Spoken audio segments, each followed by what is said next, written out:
Here we go. In 5, 4, 3. Call to me, lands far away. Elves have forests to protect. We need to build a wall. Dwarfs their mines. Men their fields of grain. But we Harfoots have each other. For I must now wander this wandering day. We're safe. You have fought long enough, Galadriel. No. Put up your sword. The enemy is still out there. The question now is where? It is over. Nothing is over! Nothing! You were the chosen one! It was said that you would destroy the Sith, not join them! If you only knew the power of dark side. Darkness will march over the face of the earth. It will be the end, not just of our people, but all peoples. Everyone! I am sorry, but their time has come. The past is with us all. The past is dead. We either move forward or we die with it. This could be the beginning of a new era.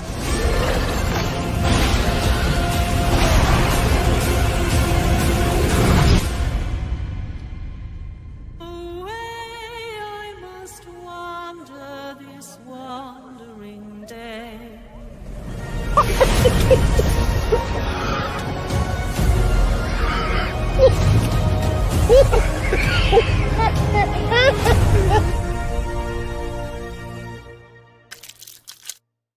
To him finally being lionized in the prime and his prime. Fuck. Do it! Shit. Just do it! Don't let your dreams change. Yesterday, you said tomorrow. So just do it! Make your dreams come true! Luke went from being, oh no. Welcome, Slayer Nation. I have some great news for you today. I hope you're all doing great. Nope, that didn't work. One more. You have failed me for the last time. Welcome, Slayer Nation. I hope. If you're tired of starting over, stop giving up. That is eating away at what you love in order for it to shine. And one man's vision is... Sometimes you don't have to make things better for them to be great again. You merely have to Okay. Hollywood continues to slow boil the culture and crazy. Well, right now, Spider-Man actor Andrew Garfield has stepped up and he's fighting motherfucker.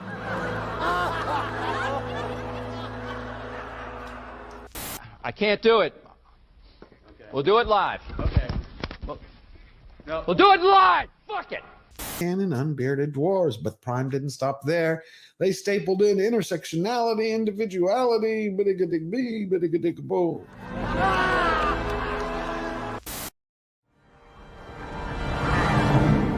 So it begins. At my signal, unleash hell.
Ladies and gentlemen, George the Giant Slayer.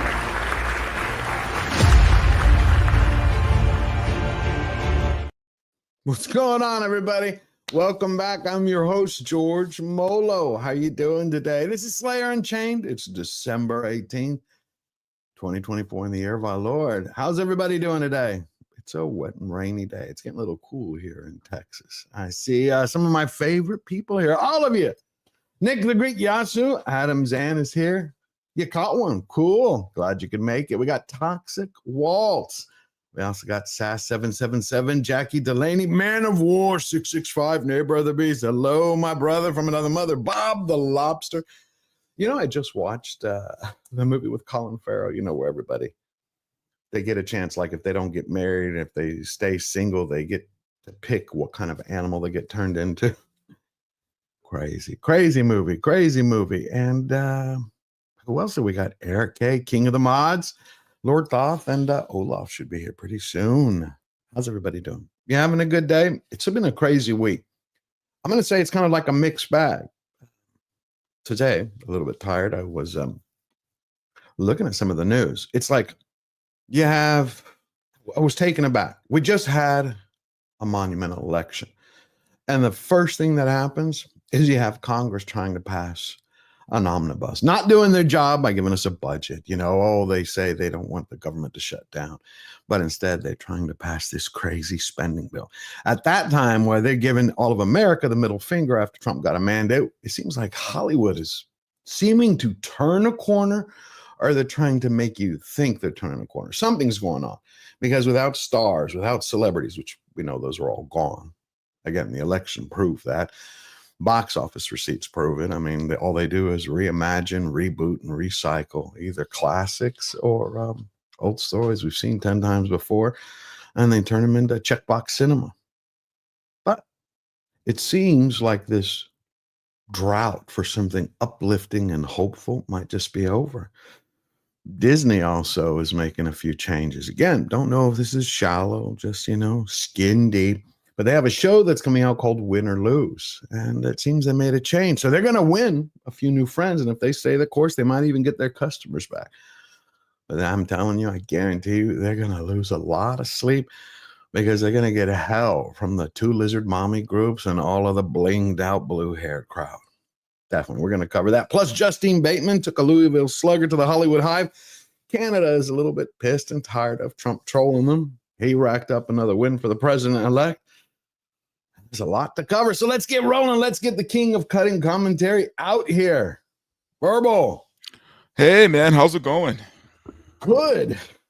By the way, guys, I hit 5K. Thank you so much to everybody who subbed, man. It was just a goal I wanted to reach, and I reached it because of you guys, so thank you very much. And I will be having a celebratory live cast, or live show soon. I'm trying to just figure out what's the best time for everybody, because I want to send some invites out, and hopefully those invites get receptive. George is definitely going to be one of those people. So but yeah, guys, thank you so much, man. I really do appreciate it.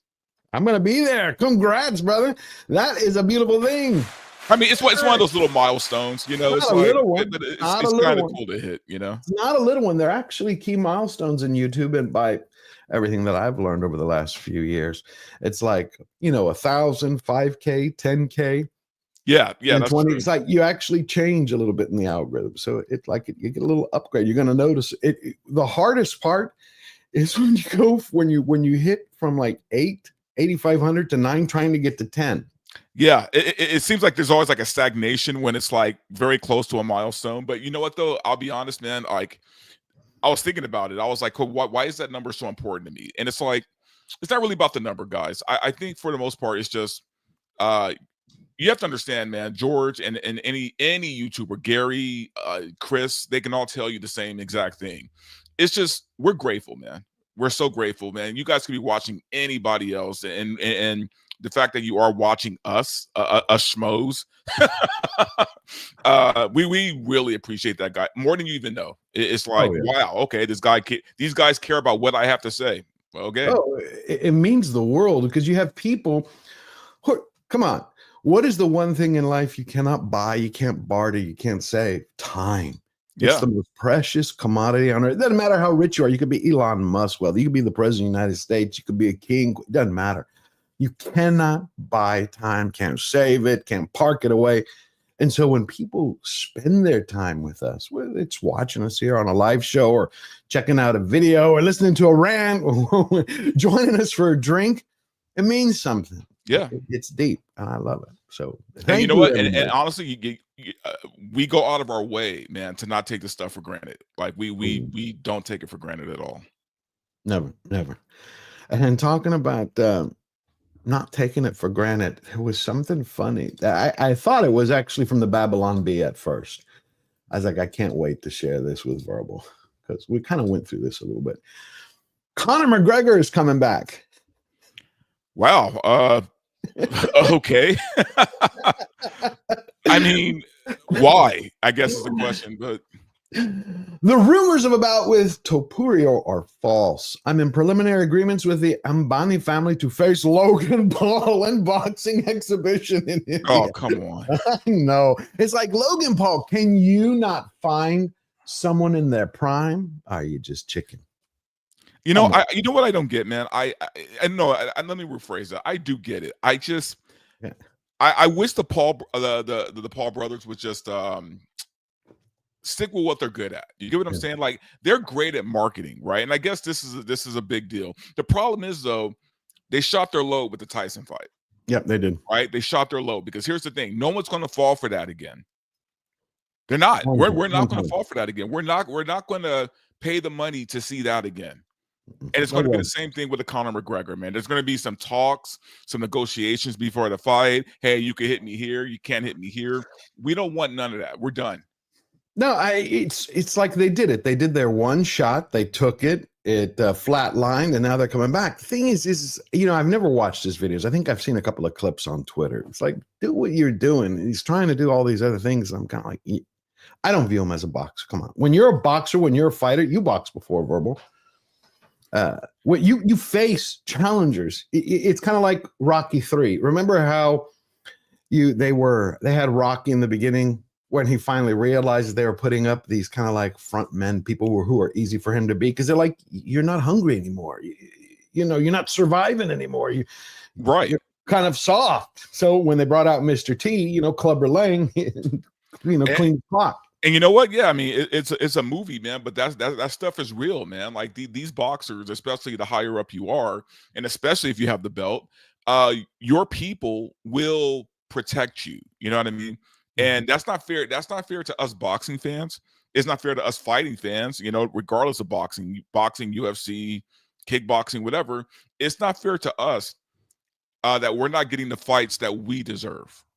Yeah, you think that's going to pull any kind of views like Tyson did, where it's like knocking out Netflix? I just don't. It's going to get some views just because of the fact that it's Conor McGregor, right? And Conor McGregor is a showman, just like the Paul brothers. And Tyson, you know, we love him to death because, you know, he's our champion, but he's not a showman in the way that Conor McGregor is, right? So I'm sure these guys are going to hype and promote the hell out of this fight, the two of those guys. The problem is that I don't think anyone's going to fall for it again, though. I don't, especially, you know, one of the things is I was watching a lot of those Tyson training videos. We talked about it before. When I was watching those, I was like, he is going to clean Paul's clock. You saw the speed he was moving with, the way he was bouncing around. I know he ended up in the hospital, but even when he came back and he started training. So if they do that whole thing, that whole kind of like who are we talking about? Almost like, it's like trying to sell 3-day-old fish as white salmon. It's like an old huckster thing. You know, it's like P.T. Barnum, like, been there, done that, own the T-shirt, don't want to deal with Netflix again. And maybe there's something we don't know. Like maybe you know, Tyson did have a heart issue during the training of that fight, and it could be a behind the scenes of maybe Paul didn't want to like hurt, you know, Tyson too much because of the fact that he did have a heart issue. And look, guys, here's the thing. You know, a heart issue is rough no matter what age, man. But Tyson is like, you know, almost 60, and you know, you can't play around with that, right? Technically, he shouldn't have even fought in the first place, to be honest with you. After that heart issue, the doctor should have said, nah, we're not going to do this. Yeah. But Tyson wanted to do it, man. So, I mean, I'm not going to completely slam Jake Paul by saying, you know, he fixed the fight. I think because here's the thing. I think if the fight went longer than 3 rounds, it would have been Jake's fight. Because you said that. You said that. You did. Just because of pure stamina, man. I'm sorry, but a 60-year-old man, look, man, for me, you know, and I'm not a professional fighter, but like, you know, even at my best, going past 5 rounds, man, your arms are heavy. Your arms are tired, man. So being a 60-year-old man with a heart problem, I mean, maybe they should have postponed it another year. Anyway, or something, man. Like, see, Conor McGregor's not that old, right? So no. I wonder what's his age. How old is he? I mean, he has to probably be like late 30s, early 40s, right? Okay, I mean, so he's not. Yes, okay. So he's not hitting here mid 40s, going into 50s. Right. Conor McGregor still looks a somewhat young man. So okay.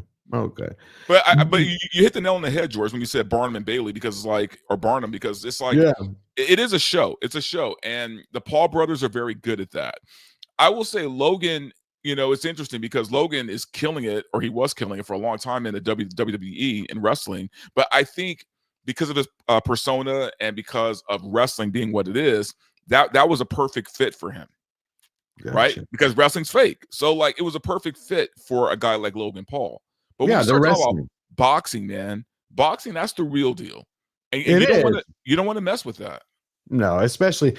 Yeah, like I'd say, I wouldn't have a problem with him doing the wrestling bit. You know, wrestling, you know, a lot of show, a lot of fun, a lot of energy, showmanship. Cool, no problem. But trying to push himself off as a real fighter, you heard it multiple times. I think even Rogan said it's like either pick someone in their prime, pick someone, work your way up the ranks, or stop with the showboating. It's like you're picking people 20 years who are past their peak. But Blitzen, if you play that game until I get a new camera, you're going to pass out. That was funny. But what I was curious is you saw the poster yesterday, right? The poster that came out. The poster, yeah. The one everyone's talking about. Blew me away. It blew me away. It reminds me of Christopher Reeve. It just hit me. That was my first thought.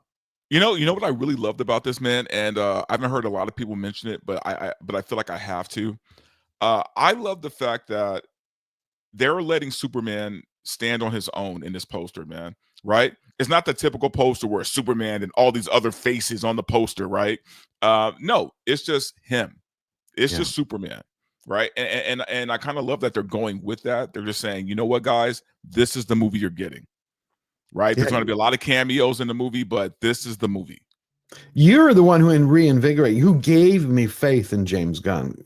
When we first started doing these, when we were starting to talk about Gunn and the MCU and how all that fell out, and then what he was going to do with DC, I told you I didn't have a lot of faith in him. But you said, "Hold on, let me school you." And you talked about some of the inside material that was going on and how Gunn handled it, how he laid out a lot of the storyline for the MCU, the trajectory it was going. And so I've been waiting. You said, "Just wait till Superman comes. Just if anybody can pull it off, he can." And so before we play this, when I saw this, my very first instinct was like, "Well, I am back as a kid looking at Christopher Reeve." I mean, just something about its essence. Hey, Jose Taco. Great to see you. Lovely, Sherry. And I want to play it for everybody because if this is everything that we hope it can be, I think we're going to start to turn that, well, we talked about it the other night, kind of like that dark cinema that's been around for what, 10, 15 years, the dark stranger, that postmodernism, everything is dark, it's bad guys, it's edgy, everybody's got a gruff voice, you know. Basically the Zack Snyder universe, but yes, the Snyderverse. But for all of Hollywood, pretty much, I think. No, you're right, it is. Turn the corner into maybe a light on the horizon or a golden age, because you know, to have that truth, justice, and American way. Look at the poster; it's uplifting. Yeah, and that's what it's supposed to be, man. You know, it's funny because you say like, you know, everything went dark, and you're right. But here's the funny thing: it's like everyone gets it wrong, right? It's like they make the heroes that are supposed to be lighter. You know, they try to make it dark and gritty, but yet you have the MCU who basically now has made everything a big running joke, right? Every superhero movie has to be a joke. It has to be, you know, a light comedy instead of it being serious, right? Because I mean, they had it right in the beginning, man. Because when you look at like a movie like The Winter Soldier, Captain America, that was a serious movie and it had serious tones. And yeah, was there like, you know, maybe one or two funny moments? Yeah, but even those moments were kind of like tongue in cheek. It wasn't like, you know, made for a big laugh. But it seems like after Guardians, they wanted to make everything like this kind of lighthearted comedy, man. And where on DC, they're making characters that shouldn't be dark into these dark, brooding heroes. You know, like Superman should never be a dark, brooding hero. No. But they made him that. It's like everybody wanted to have the Dark Knight.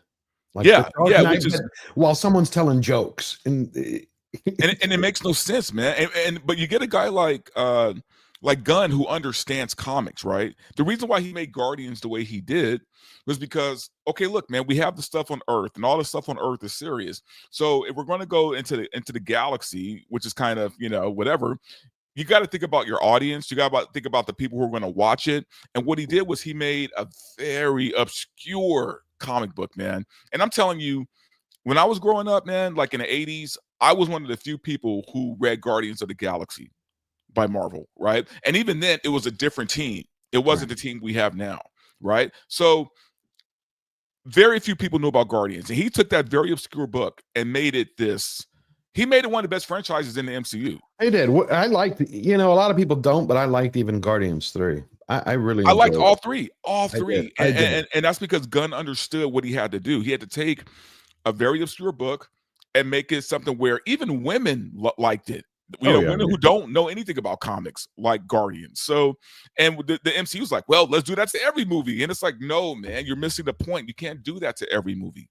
Yeah, and then it works for this. And then you had Whedon who tried to, I guess, gun the Justice League. That was one of the worst things. That was atrocious, man. I remember seeing that in the theater and thinking, ooh, people are going to be mad. Of course, you're gonna be mad. It's like Batman telling jokes like that. I mean, just nothing worked. Anyway. Nothing about that movie worked, man. And I'll be honest, man. Even the Snyder Cut, though it was better, it still was not the right tone. Really? Look, I love the Snyder Cut. I do, but I get what you're saying. No, it was better. It was for sure better. But my thing is like, it's still kind of missing the point, man. You know, and the thing is as much as I love Cavill, and I loved him as Superman. You know, the problem is they never let him really be Superman. For 2 minutes, that was it. It was in the Snyder Cut. Out of the whole thing, he got to be Superman for 2 minutes, and that's it. Yeah, I feel like Gunn is going to nail this. Like I really do. Like I'm not, you know, a lot of people love to call me a Gunn simp. I don't care. Not at all. Not at all. Because you know why? You brought me on board. You brought me on board when we did this 3 months ago when we started. And I was trashing Gunn. And you're like, wait. You said, okay, I understand your feelings. I get it. Some of them are valid, but let's take this step by step. And you walked me through. We shared it with the audience. I was like, okay. And when you laid it all out, and I was like, so he's actually the architect of Infinity War. Yeah. And where this went. And I was thinking all these years, you know, because you'd hear Kevin Feige, we had all these boards, we laid it all out from beginning to end. And you're like, no. And I went back and I read it. And I was like, okay, so this guy, he's got the touch. He also has the info. He knows what's going on. Yeah, and a lot of people don't realize, man, that, you know, Feige knew next to nothing about what to do with Thanos or the Infinity Stones. That was Gunn. Yeah. Right? And a lot of people don't know that. So it's like, you know, here's the thing. I think my prediction is this Superman trailer is probably going to silence a lot of people. Who are skeptics. You know what I mean? It's going to silence the skeptics, and those who expected something it'll probably even be better than what they expected. Absolutely. Oh, Eric K is coming in hot. The king of the mods gifted 5 George and Giant Slayer memberships. Bless you, Eric K. Everybody go thank Eric K. It's really kind of him. I'm going to play, okay, because first we got a poster yesterday. Really cool. I'm going to play it for you. It's one of those animated posters, but it has music. Beautiful. Tell me what y'all think of this. And then we're going to play the teaser, which dropped today. But I promise you, Gunn isn't doing the whole Amazon Panda Rings of Power thing. It's not a teaser for a teaser of a trailer to the teaser for the behind the scenes to the eventual full trailer of the trailer. No. Tomorrow morning at 6 a.m., the full trailer for Superman comes out. I also like the way he changed the name. I read an article about him. He's like, he originally wanted Superman Legacy. And then he's like, I think that's looking backwards, Legacy. Yeah. He's like, we need something that looks forward to the horizon, up to the sky.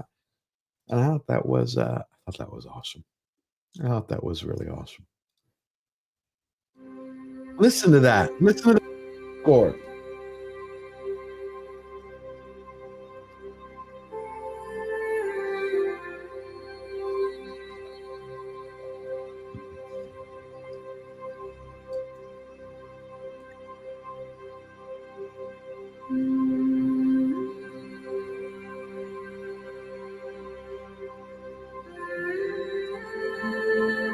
tell me that does not have some of that John Williams vibe. Oh, absolutely it does. Okay. Man. To me, it's almost like a mix of like John Williams and Hans Zimmer.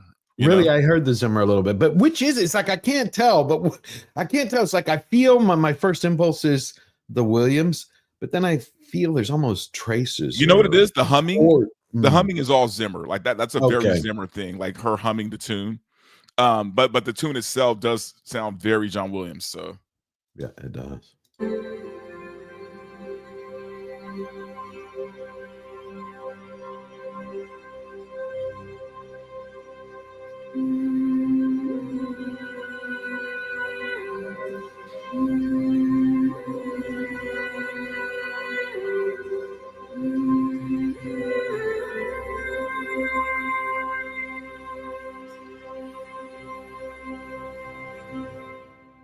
See, to me, that's exciting. I don't believe it's going to be a bait and switch. I don't think they're getting you with member berries. We're going to cover an article in a bit, and we're going to hear from Gunn. One of the things that I noticed about it is that it's like they debated every little detail. He's like, look, like every other comic book fan, I'm sick and tired of origin stories. He's like, there will be no origin story in this. We're done with that. Good.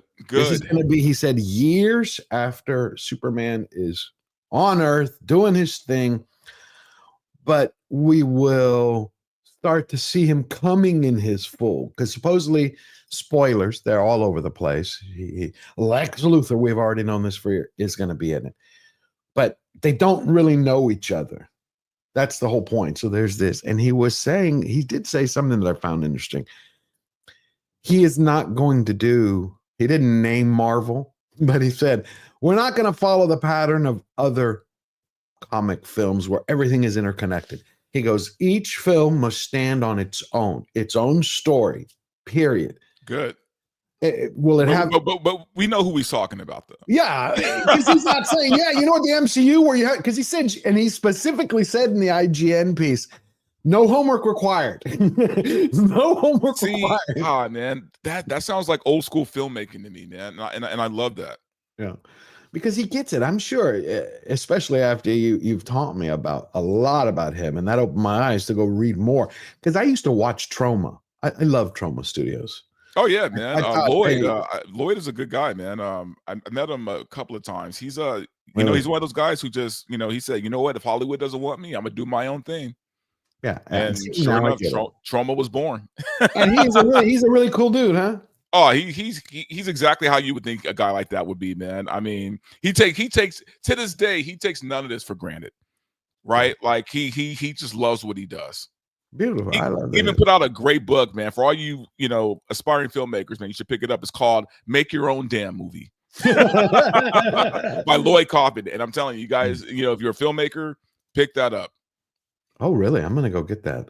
Make your own damn movie. I like that. It's cool. Well, he was saying that they even debated the trunks. Like they did a ton of suits without the trunks for Soups, and then they went through dozens with the trunks. And the reason he gave, this is what sold me. He says, you know why we went with the trunks? Because Superman is so powerful, stronger than a locomotive, faster than a bullet, blah, blah, blah, blah. He's so powerful, like a godlike being, that how do you relate that to children?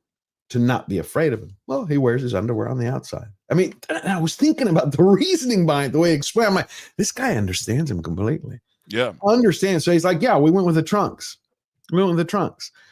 So also, I heard someone like they went with the trunks also because like you said, to not be feared as a god.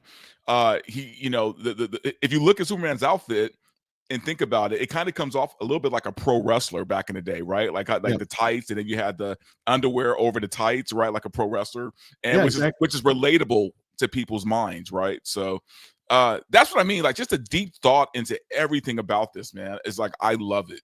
I do too. I was really stunned by the reasoning that he gave for everything. Though he did say you might see a few little things, but they won't be integral to the story. Like he says, there's some aspect of Creature Commandos that will be in it, but you will not have to watch Creature Commandos. Exactly. Like, you don't need to know anything about it. You're going to watch Superman for Superman. So that then leaves me to wonder, how the hell is he going to build a universe where nothing is connected? Everything stands on its own. Well, I don't think he's saying that it won't be connected. It's just that every movie will stand on its own, right? And you won't have to see one thing to see another thing and understand it.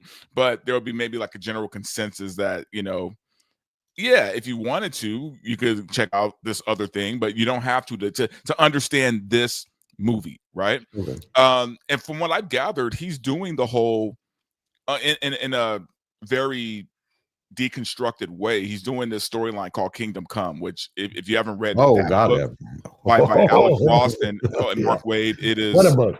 One of my favorite DC stories of all time. I love Kingdom Come, man. To this day, I hold it up as probably one of the greatest Elseworlds stories that were told. So the fact that he's even, you know, kind of doing that with this Superman movie a little bit, because it's supposed to be a world where these other heroes exist, they kill, and Superman's the one that's saying, hey, no, we shouldn't kill because we're heroes, right? So it's almost like a deconstructed Kingdom Come story. Oh, it's going to be beautiful. And he was also talking about the fact that Lanterns is coming out. I didn't know that was on track. The Lantern series. Yeah, there's a Lantern series. And again, you don't have to watch one thing to understand the other, which I love that. I can't wait. Have you seen Creature Commandos? I saw the first episode and it was fine. Like, was it? Is it worth it? It's like, look, it's very okay. Some people call it woke, right? And they call it woke because there are, you know, elements where they talk about incels and, you know, people who are basically like see, okay, me and Script Doctor have this thing where he thinks it's more about people who are like 4chan guys or Reddit guys, right? Other people think that it's more like he's attacking us YouTubers, right? Who talk against blah, blah, blah. Right. I just see it like, you know, yeah, maybe it's a mix of both, but I didn't take offense to it, but maybe some other people do. I thought it was they're going after Nazis. But, well, they are, but so the incel thing and the all that is kind of like a is he mixing the incels? Is he saying? But then again, I don't know because I only saw the first episode. Okay, I can only go by the first that I saw, and that didn't bug me. Everything else was fine. It's an okay show. It's not something you're going to love or hate. It's probably something you're going to walk away and be like, eh. Kids or adults? Oh, definitely adults. They have sex in this cartoon, so I like that. It's the phobos, interconnected but not interdependent. Yes, exactly. Hey everybody, James Gunn here, and as you may have heard, I've been working on a Superman film. This project is so much more than just another movie to me. It's a story about humanity, about what it means to be a hero in a world that doesn't always make it easy to be one. I can't wait for you to see it. The heart, the action, and the incredible performances from David Corenswet, Rachel Brosnahan, Nicholas Hoult, and the entire cast. So set your reminders, tell your friends. You can see the Superman teaser trailer tomorrow. Also, I got to say, I love the casting of Nicholas Hoult as Lex Luthor. Yeah. You know what I'm waiting for is Nosferatu with him in it. That is what I'm waiting for. That's going to be wild. I'm going Christmas. I am going Christmas to see that because you know what? Here's the story. I've been going to see Christmas movies on Christmas. I have to just find a theater. They used to have a 9 a.m. show at the theater that I go to for years. Yeah, I've been going since Godfather 3. Wow. Since Godfather, since Godfather 3. Which let me tell you, oh God, I can't believe I'm going to say this. There were scenes that I loved that are, you know, I was out and they pulled me back in, but I was with some friends and they're all crying when Sofia Coppola's character's dying, right? You know, when she gets shot. And he's like, and you see Pacino's like how he freezes the shot on him where he can't speak. You know, he's like, because his daughter's dying. Yeah. They're like, George, what's wrong with you? You're not crying. I'm like, no. Then we go to the last scene where he's got the orange, you know, playing back to that homage to Brando. Yeah. And I start bawling my eyes out. And they're like, what the hell is the matter? I said, look at him, the old man. He's lost everything. to me, that was a more moving scene than the daughter dying. They're like, okay, George has lost his rocker, but there were a few moments in that I really. There were a few moments, man. I mean, obviously, it's not my favorite Godfather film. No, but you know, and look, how do you measure up to Godfather 2, right? Like, why even put out a sequel to Godfather 2? Right? It didn't need it. It didn't need it. It didn't need it. It didn't. But there is there is a movie that I loved years ago that I think is much better than Godfather 3. It's called The Sicilian. It's with Christopher Lambert, if you've never seen it. Oh, yeah. I never saw it, but I know which movie you're talking about. Yeah. Incredible movie. Well, here's the teaser trailer that they put out today, that Gunn put out today. Now, the trailers come tomorrow. Yes, poster, teaser, trailer. The only thing is I don't know if they said 6 a.m. Pacific or 6 Central or 6 Eastern. I have to go check. Let me see here. Get this up.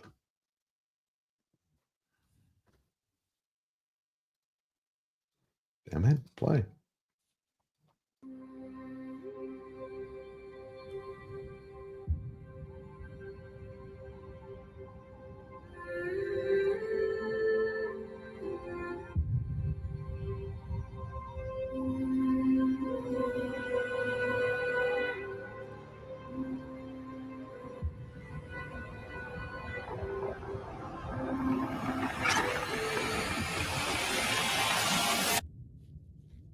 That's it. Did you see how he was flying? I like that. Get out of here.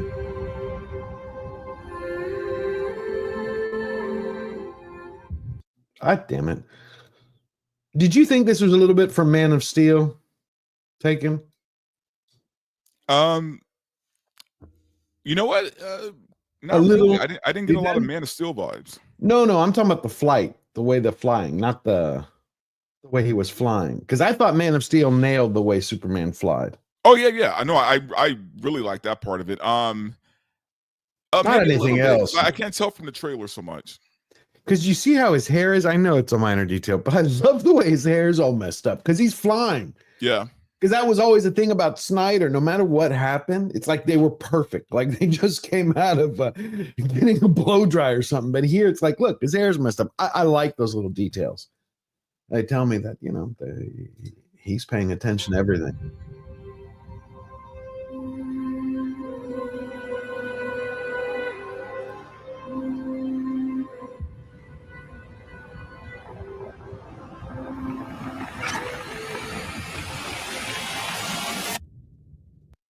I can't wait. I think it's gonna be awesome. I think even Robert Meyer Burnett had posted that. A lot of people, something to the effect of a lot of people are going to be eating crow. They're going to be eating crow tomorrow. Well, yeah. I mean, I think a lot of us, look, man, we've all been screwed over here. Like when it comes to these movies, and it's hard to have hope, right? And no pun intended, but I think that's what Gunn is going for here is hope, right? I know for me, man, as hard as it is to wake up like super early, I'm going to be up at 6 a.m. tomorrow, just in case he puts it out at that time. And like everybody else, I'll be doing a watch, a reaction to it. But I'm excited for it, man. And it's weird to say that I'm excited, but I am. I've let myself have hope. Yeah, because it's like we've been burned how many times? Bait and switch, man. Subverting your expectations, all of that. It's crazy. Especially for DC, man. Like their record, man, coming off of Black Adam and oh my God. I still feel so bad for Henry Cavill because I think he is such a great person. He loves the comics.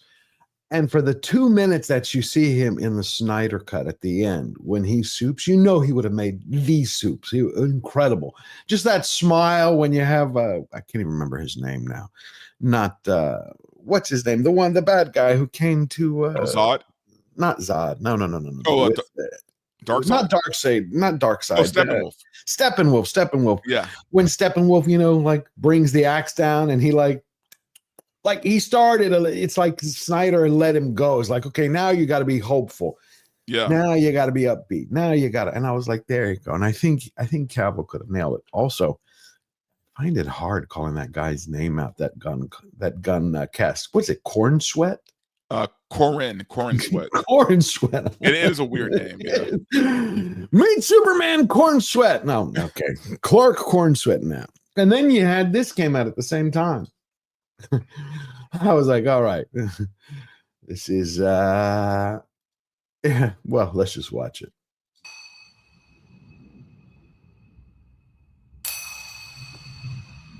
Our traditions are rooted in history.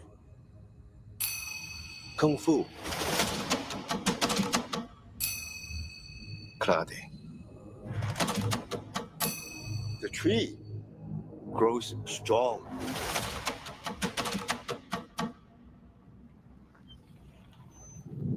You knew Mr. Miyagi? I did not come looking for Sensei Miyagi. I came looking for you.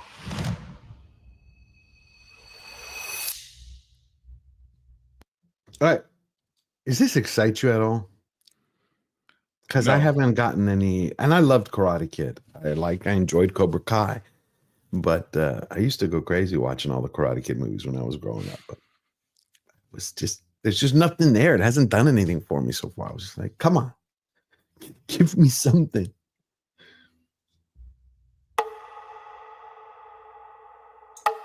In life, you have only one question. Is it worth fighting for it? Or not?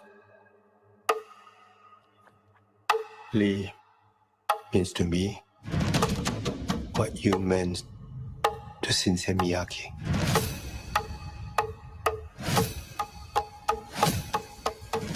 I'm doing this for all of us. Whatever it takes.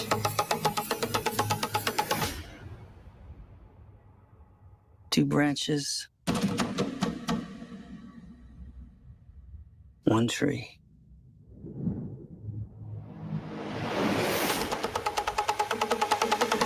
That right there, did you see that? Tell me I'm wrong. Is he fighting Ralph Macchio? Because that just, hold on. Yeah. Oh no, it's Macchio's fighting somebody. Okay.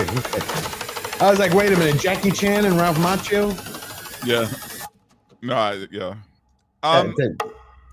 That's pretty much it. I'm not saying I'm excited. It looks like it'll be fine. My problem is that I don't know if we need it. Mm-hmm. You know, we just had 5 seasons of Cobra Kai, right? I mean, I feel like they might be going to the well a little bit too much now, you know? I haven't watched the last season. I haven't watched. I want to watch it. Although this seems a little disconnected from Cobra Kai, but still, I don't understand the point of it, though. I think they're just, trying to come back to see if the movie can, see if the series has enough legs on it, has enough of a fan base to launch it. Can't think of anything else. Look at War of the Rohirrim, right? Why in the world did Warner Brothers do War of the Rohirrim? Is it a rights issue? I was looking up the numbers for Ralph Bakshi's 1978 Lord of the Rings. You know, it was made for $4 million. And the original? The original, $4 million. Wow. Its opening weekend, it brought about almost $630,000. It grossed $30 million. $30 million. Wow. War of the Rohirrim today, global, is at 10.1 million. I mean, I think that's it. I think it's topped out. Yeah, it's not going to do anything better, man. At this point, and they spent $30 million on the budget. The complete reverse. So and that marketing. Yeah, but they did. That's the one thing I'll say. I don't think they spent anything on marketing. Zero. I was looking everywhere. All they're doing is putting up these ads on social media, or they're putting up the poster on Hollywood Reporter, Variety. Amazon. Yeah, but AMC's doing like the popcorn buckets, and right. So I mean, there was some money spent for marketing. Maybe not as much. Let's say half. Let's say instead of the double, let's say 10 million. Either way, they've lost money on it. Oh, yeah. Because how much? They do 50-50 split with a movie theater. So you take 10 million global, 5 goes to the theaters, 5 goes in their pocket, $30 million budget. Let's add another 10 for marketing. That's 40. So they knocked 5. So they lost $35 million. Not going to do much on streaming. But here's the thing. A movie from 1978, rotoscoped, where, there are a couple of scenes where if you look really closely, because they were filming in Spain, For those who don't know, rotoscoping is where, you know, you actually shoot it like a film. You film the people. Like, yeah, they did the Nazgul. They had them on horses, right? But in the back, and then you take animators and they animate over that. They had cars and telephone lines. It was really hard to see. But that movie made $30 million. $30 million. And this with Peter Jackson, Philippa Boyens, Fran Walsh, Warner Brother, today in 2024, not going to crack over 15. The thing is, man, you know, filmmaking has become such a very different thing now, man. I feel like, in a weird way, it's very hard to make money off of movies now. You know, and mainly because of the fact that they screwed themselves. They screwed themselves when it comes to story, script writing, you know, not hiring real writers, hiring activists, things like that. Okay, we get it. It was bad. We also have like this generation of filmmakers who really don't understand film, man, because they don't watch movies. They don't watch movies of the past. They don't learn. So they're just making content, right? So, okay, fine. That's one part of it. Then the other part of it is there's the streaming services, right? Streaming has completely just derailed filmmaking, man, because again, if I can wait 1 month, if I can wait 4 weeks for this movie to drop on stream and not have to go out and drop $20 at the least, right? That's $20 if I don't buy popcorn and a drink and all that stuff, right? So bare minimum, I'm spending $20 for a movie that's probably not going to be great. When I could wait 4 weeks and it's going to be on, you know, Max or Netflix or Prime, right? So they're making it hard on themselves to make money. But see, I think they missed out because when Tom and I, when we talked about it, I think we touched on it, not last Sunday, but the Sunday before. Tom had made a very good point where he was saying, well, it's animation. Animation in the States doesn't do much. But then that's why I went back and did research. I'm like, wait a minute for a second. 1978, $4 million budget, made $30 million in animated film. That's 78. I know the Lord of the Rings, the Tolkien fandom is one of the largest fandoms on the planet. There is no way if that had nailed it, it wouldn't be the biggest grossing animated film in American history, just because of the amount of fans. But they didn't give them something they wanted. I think that's the exact reason why Hollywood can't make money. And I think Mr. Drow, is that accounting for inflation? No, I read two different reports. One said accounting for inflation, it would be 110 million, and the other said it'd be 120 million for today. So it's just nuts that War of the Rohirrim couldn't pull off something that was done so many years ago. Now, it was something funny the other day. It's like when I was opening the show, I was saying how you heard about the continuing resolution, the spending bill that they want to do in Congress, that they put together last night and released. It's like 1,547 pages. No, I somehow it was off my radar. Yeah. And they released it last night. Everybody's going ape shit at the Speaker Johnson, right? And you're like, okay, we just had an election. America just told DC that we want to take your 2 feet, put them in one shoe, and do what you're told. We want this shit to end. Right. And at the very same time, it seems that Hollywood, who has ignored everything, ignored customers, ignored fans, ignored losing money, is finally getting its shit together. Disney pulls transgender storyline from Pixar's Win or Lose streaming series. Smart move. It Smart is. move. That's what I'm saying. Hollywood has grasped, it seems, for the moment, the change that's in the air. But DC is, still like, we're going to do what we want to do. We're uniparty. Well, here's a secret. Here's a secret, George. I mean, Hollywood has known this for a little while now. They were just afraid to move on it, right? Because they didn't know where the culture was. This election, the best thing this election did was it exposed where the culture really is, right? When you look at that map and it's mostly red, like 80% red, okay, that is a clear indication of where the culture is, right? So now these studios who miss, because believe me when I say they miss making money, because they haven't made real money in a long time. Now they are thanking Zeus They're thanking Bacchus. They're thanking whatever gods they pray to. They're going, what do we got to do? What do we got to do? They're thanking every god that they could pray to that they could finally start making money again, and then that they don't have to adhere to this BS, man. And no, when I read this yesterday, I was like, yep, it sounds like Disney's trying to make money again. But let's read it for a little bit for everybody there. Hold on. I think Blitzen is coming in. Blitzen. God bless you. Blitzen gifted 10 George and Giant Slayer membership. Way to go. Everybody go thank Blitzen. That's phenomenal. You are phenomenal, my friend. This Saturday membership stream. I didn't hold it last Saturday. My aunt has been in the hospital. She had pneumonia. I shared that with you. Oh, no. She had pneumonia. She went in 3 weeks ago. She got better. And then a few days ago, she got RSV, which I never heard of before. And so, as you can tell, I'm a little bit tired because, been up. Yeah, that's rough, man. And because I had they told me it's similar to croup. You ever heard of croup? It's like I had croup as a kid, where when I was a kid, I had it 3 times. It's like you can't breathe. You choke. You got all I never heard of it. I had asthma when I was younger, but I didn't have I had croup, and it was horrible. I'd wake my mother up in the middle of the night. That's crazy. Yeah, mom had to hold me in the shower. Of course, you're like, Mom, I'm naked.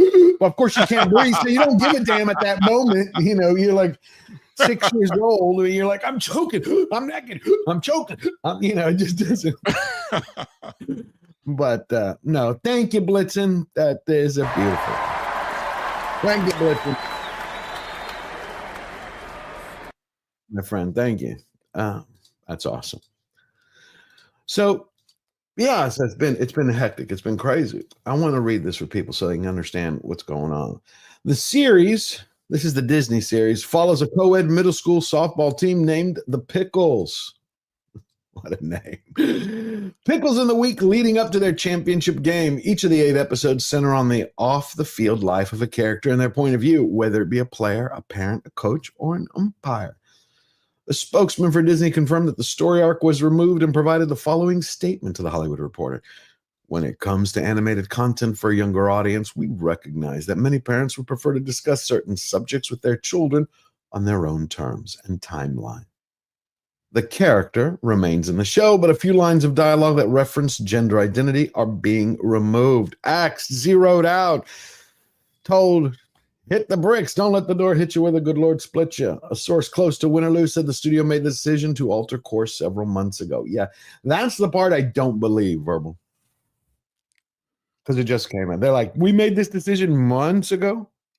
Yeah, no. Well, here's the thing. They might have, but what, again, I think them seeing the culture change, maybe it was an easier decision later on. You know what I mean? Like maybe they thought about it, but they wouldn't have dare have said this 2 months ago.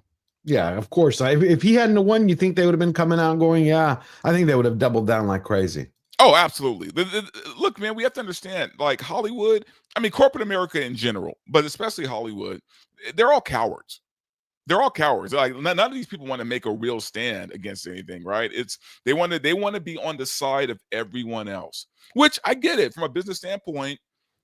Yeah, you want to go where the money is, and for the longest time, they thought the money was in the woke era, right? And they learned pretty hard that guess what? All these woke activists are broke. They don't spend money. The people who spent money, you just offended. You spent years offending, and now they're gone. Yeah, but we need some leaders again, like the Tarantinos, like the mayors, like the Lucases originally were, like Spielberg. Oh, but those people were weeded out, man. Who have balls, who have guts, who go, here's a vision, here's what I want, here's my art, boom, that's what I'm going to give the people. So here's the thing: there's only a few people with that kind of pull, spine, right? Yeah, or spine, right? Chris Nolan is one of those guys, right? Chris Nolan will literally like chase you off the set with an axe if he has to. Right, like Nolan's when he has a vision, you don't mess with that. And the studios are at least smart enough to not mess with guys like Nolan and let him do whatever he wants, right?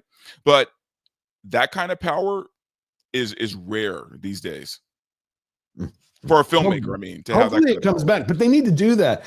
Think about it. When do you think the MCU changed? I think it started when we hit phase 4. I think it actually happened a little bit earlier. It happened a little early, but not like where the director lost their voice and it was just part of a machine. The time of, I want to say, Captain Marvel. Like, I think that's when it started getting very like cookie cutter. We're about to get real woke now. You know what I mean? But the I'm also Captain Marvel. Right, but I'm also talking about where the director lost their voice, their vision. It was just a name. Like, we're hiring the name, but they're not going to do anything. Oh yeah, no, it was after Endgame, because the Russos had that kind of power where they're like, we're going to do what we want. So it was after phase 3, because that was the Russos had left. There was no real strong director left except for Gunn, and he was only doing Guardians. So I'm surprised they didn't offer it to him. At that point, that's when they started casting directors. Right. I'm surprised they didn't offer it to Gunn to be like head everything up.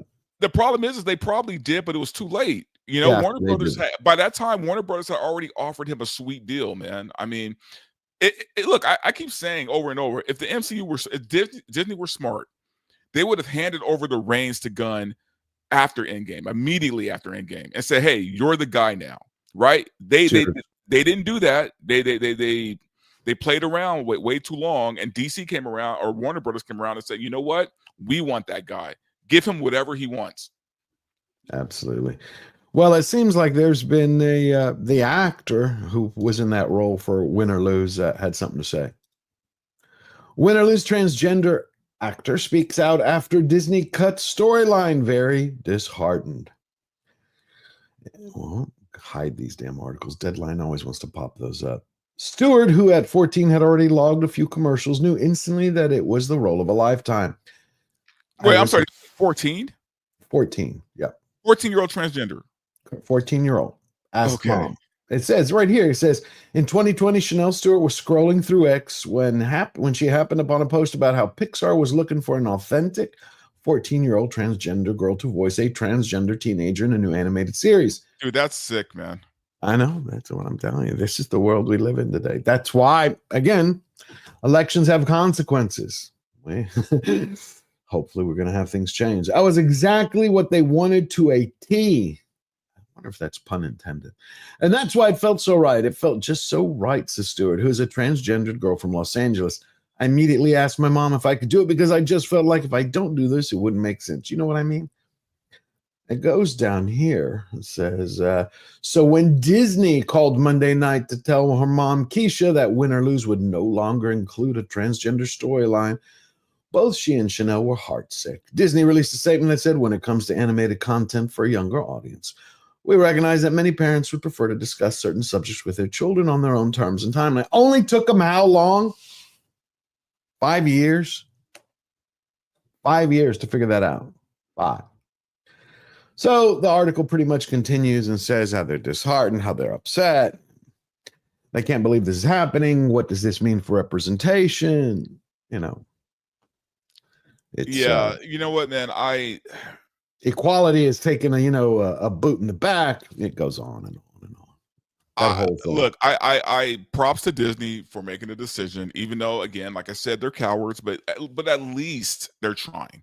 Right. At least they're saying, hey, we want to start making money again, too. So guess what we're going to do, guys? We're going to start giving you guys what you want. At least they're doing that. And you know what? I respect that. I do. Inside Out 2, top grossing animated movie of all time. And you know what? Maybe they learned from that. Because they cut it. The one non-woke thing they did made $1 billion. What kind of message does that send? Ching, ching, show me the money. Yes, this is how you make money. Unfortunately, Lucasfilm will never learn this lesson. But at least Disney and the MCU, believe it or not, they are learning their lessons, man. We're not going to see it from the MCU for a little while because there was a lot of shit in that pipe. It's like being constipated for like 4 years. You gotta flush it. You know, you need some benefit. They're just trying to flush that shit out, man. They're drinking their prune juice and they're going to flush that shit out. Let's give them some like nuclear figs, prunes. Exactly. And like, okay, take this. But the problem is they're going to be shitting that stuff out for the next 3 years or at least 2 years. So, right. But you know, they got to do it. They got to do it. They made deals, they made contracts, things that they have to adhere to. But I hear there's good news on the horizon. That's what it's looking like. It's looking like Hollywood is getting the message, and DC is like giving everybody the finger. In fact, I might, and this is me being way too hopeful. Okay. But I'm feeling like the way we're feeling about the Superman trailer coming up tomorrow, if they play this right, they can get the same kind of hype for the Fantastic Four. You really if think the Fantastic Four is going to nail it? I'll tell you why, man, because from what I've seen of it, man, I watched it and it felt like I was reading a comic from the 60s. Like that trailer made you feel like that, man. They even bring in things that were related to that time period, like the old dating game, you know, and there's like a picture of the Thing as one of the shadowed guests. And I'm like, you know, and I've seen Galactus, and they're not shying away from Galactus. It's Galactus with the full-on purple helmet, the whole deal. Really, the whole shebang. We're getting real Galactus. So the only thing that's off is that Silver Surfer being female, but I feel like if they play this right, like we could forgive that and still enjoy the film. You still think that Robert Downey Jr. I have this feeling that Jr.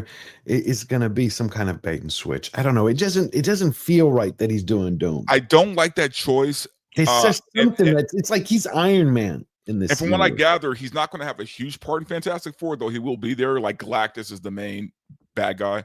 But I don't like that choice, man. But I do agree with what Robert Meyer Burnett said as far as, unfortunately, because of what they built, you know, Robert Downey Jr. playing Victor Von Doom kind of is the only thing that makes sense at this point. Right? I mean, if they tried to bring in just this new Doctor Doom and I don't know, like maybe this is the way to close the chapter. And we have to remember, this is Secret Wars. So this is going to end with a hard reset of the MCU. Like a hard reset. So we're going to have then Downey Jr. come back after the reset as a new Iron Man? That's the thing. I don't think once they resets, there will be a Doom, but I don't think it's going to be Robert Downey Jr. Because I get a feeling that we're going to get some kind of like backdoor Tony Stark. No. From what I have, I'm hearing that this is straight up Doom. This is Victor Von Doom, but no games. Like I have no idea how they're going to pull this off. But I will say this: the Russo's track record when it comes to the MCU, it is good. It's solid. It's solid, right? It is. Now there are other stuff outside the MCU. They did crap out of Amazon. Terrible. $200 million. What was that Citadel shit? Citadel.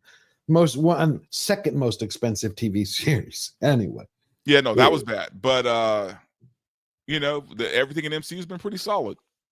It has been. And then I take a look at this. I was like, you know, it's Disney, every time they do one thing good, they do one thing bad. Did you know that they named their new office building in New York the Robert Iger building? No. It's the Robert, yeah. The New York City headquarters is named the Robert A. Iger building, not Walt Disney. It's like they cannot. Okay, they've had buildings named before. I think they had the Eisner building. It's after he left, right? After he left, the board did it, you know, an homage. But it was like the Walt Disney blah blah blah, and then Eisner building, and then there was another one. But Robert Iger is like naming his own building. I think this man is so full of himself. This is why Disney continues to have problems. I'm starting to wonder if it's not people under him who are making a lot of these choices, if his hand is being forced. Because you can't have that kind of ego. No. Can't have that kind of ego and be listening and say that you're going to be listening to the customers, to the fans, and going, hey, what direction are we going in? Yeah, it was just nutty when I saw that. I couldn't believe it, naming it the Robert Iger building. But Disney had another problem this week. Hey, Sassy, how you doing? Great to see you. Josh Hammond. Disney had another problem this week because, you know, they own ABC. Is that Trump won his defamation lawsuit against them. Oh, wow. Oh, yeah. $15 million against Stephanopoulos. Well, ABC. And it says George Stephanopoulos, apoplectic, humiliated over ABC News, $16 million defamation suit settlement with Trump. Now, the whole reason this happened is because of this video. Where did I put that? There's this one video. Here we go. It happened last year when Stephanopoulos thought he was being a smart ass with Nancy Mace. I still get judged for it today. I'm asking you a very simple question. And I answered it. You're shaming me for my political choices. I'm asking you a question about why you endorse someone who's been found liable for rape. It was not a criminal court.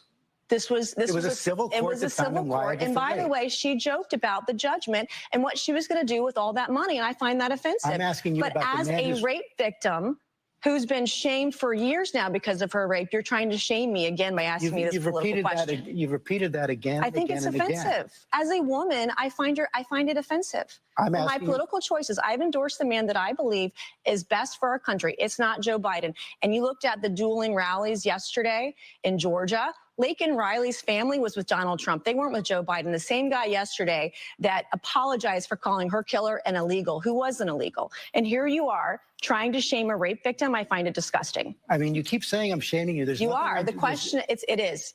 How is the question asking you about a presidential candidate who's You're asking a rape victim. And there's no question about that. And you've courageously talked about that. Because I've been raped. I think that's disgusting. No, I'm questioning your political choices because you're supporting shaming me. You're someone who's been found liable for rape. Actually, I'm not trying to. You are. That's exactly. You're not answering the question. I think it's disgusting. Well, you're welcome to say that, but you have to answer the question. Why are you supporting someone who's been found liable for rape? See, he kept repeating that, and that is what got his butt into trouble, and what ended up having ABC having to shell out $16 million. Good. I plus love that. an apology. Plus an apology from the network. Also, I love her, man. Like I follow her on X. She's sharp, man. She's sharp as attack and based as hell. Oh, so base, man. You know, it's funny because like I didn't know much about her till recently, man. And once I started kind of like just checking her out, not only is she based, man, but she knows her stuff, man. And she's not somebody you want to debate with. Ooh, you know what I mean? Nope. Yeah, you don't want to mess with her. Here is the apology that they were forced to give. Where'd you go? It says ABC News and George Stephanopoulos regrets statements regarding President Donald J. Trump made during an interview by George Stephanopoulos with Rep. Nancy Mace on ABC's This Week on March 10th, 2024. The apology would read according to the settlement agreement. You know, you gotta like that. So they've been saying, so there's news everywhere saying that how furious he is, how Stephanopoulos is like incensed. And I'm gonna say he is a bad Greek. He does not represent Greeks, Greek culture, Greek citizens, how Greeks are. We just own his ass. Well, I've noticed that a lot of ABC shows right now are kind of like watching what they say, man. Because I don't know if you saw the videos where the women of The View were getting dinged the legal notices for saying stuff that they shouldn't have said, and had to make public statements saying that they were wrong, right? And you can see just the bile in their face as they're having to make these apologies, man. But yeah, ABC doesn't want to keep getting sued. No way. They're in a lot of trouble. And one of them now is going to be going, there was a committee hearing the other day because, you know, they're going after Liz Cheney. They had put out this report that she conspired to have an attorney disbarred and conspired with a witness. And they're saying that she did it with the help of one of the co-hosts of The View. And they started putting out their text messages the other day. Oh, wow. Oh, yeah, this is going to blow up big time. Of course, Liz Cheney responded back to it. You know, I think that was one of the moments that woke a lot of people up is when the Democratic Party, when Cackles embraced Liz Cheney. You're like, you mean the warmonger of warmongers? Yeah, the that's Democratic Party is going to embrace them. Come on. Yeah, that's crazy. No way. And then we had this. Oh God. I know you must have seen this. I think everybody and their mother has seen this one. We also did have a Supreme Court justice this week who thought it would, she would try her hand at making Idiocracy, the movie, a reality. Did you see Ketanji Jackson Brown this week? Yeah, man. You know, tell me that wasn't funny. Come on. Okay, so here's the thing. I'm a little mixed on that. Not mixed. I first of all, she's a clown. She is a clown. So for her to do this for me is like, it's not egregious. Look, it's cringy. It's okay. It's cringy as hell. But look, is she doing anything wrong? Is she like, you know? But she's a Supreme Court justice. That's not what you would expect from any Supreme Court justice. Sure. No, I look, it's cringe, man. It's hard to watch. I'm embarrassed for her, to be honest with you. But I at the same time, you know, you're cutting her slack, huh? You're saying I'm only cutting her slack, not because of the performance, but because I get it, man. You're a judge, a very, you know, highly appointed judge, and maybe this is her way of cutting loose a little bit. Maybe it's a very dumb way to cut loose because she's very bad at this. But I just didn't see anything wrong with it other than it being hilarious, and she will be mocked, and deservingly so, because she's bad. But I don't think it like some people were saying it lessens the court to see her doing this, and yeah, kind of, but at the same time, she's not like killing anybody. She's just out there performing, and but it does. I mean, besides the fact that she embraced the entire woke message. Oh yeah, no, she's a clown, dude. She is someone she does not deserve to be where she's at. She does not to be she doesn't deserve to be a Supreme Court judge. No. I think Justine Bateman said it best. But the problem is that these people have lifetime positions, man. I know they do. But again, consequences of elections. Justine Bateman said, "This is baffling to me. It has all the earmarks of a Make-A-Wish grant."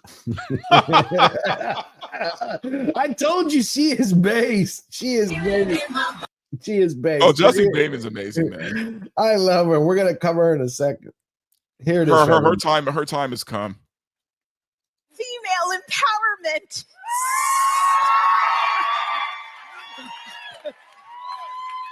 Sick. I like it too. I think what I like about it is that I am having a very strongly negative reaction to it. Like I hate it. Which makes me think it must be brilliant. This is so cringe. Got this feeling in my body. Can't stop the feeling. Got this feeling in my God. body. Can't stop the feeling. I did it. I made it to Broadway. I did it. I made it to Broadway. That was something. Woo, man. I made it to Broadway. There's so many things I want to say, but I don't want to get your show in trouble, man.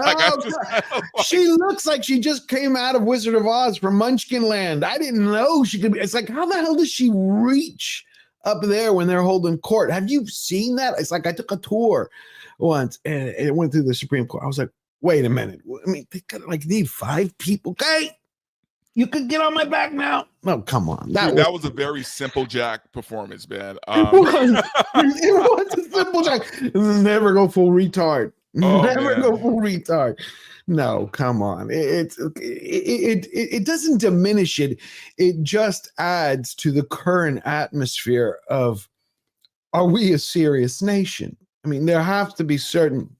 Look, did she break the law? You nailed it when you said idiocracy. That's exactly what this is, man. I mean, you would expect she didn't break the law. She didn't hurt anyone, but she damages the image of a nation. It's like, are we serious? You're a judge. You want to do this stuff? You do that shit in private with your friends, videotape it for your family, jump on a little bar stool and sing your little heart out.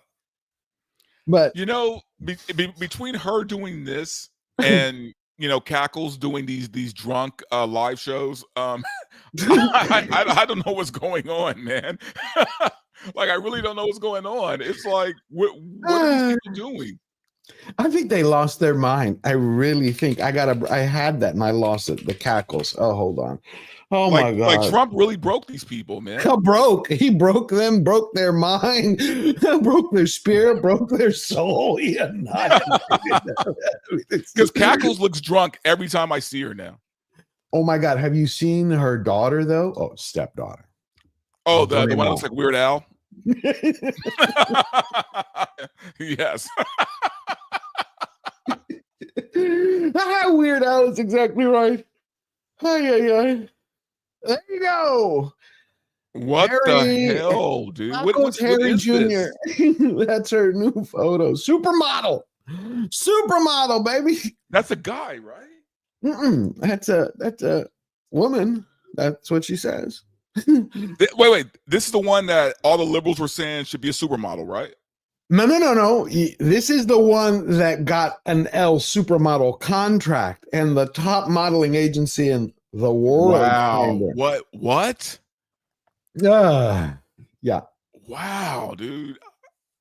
And she sets the fashion trend for America.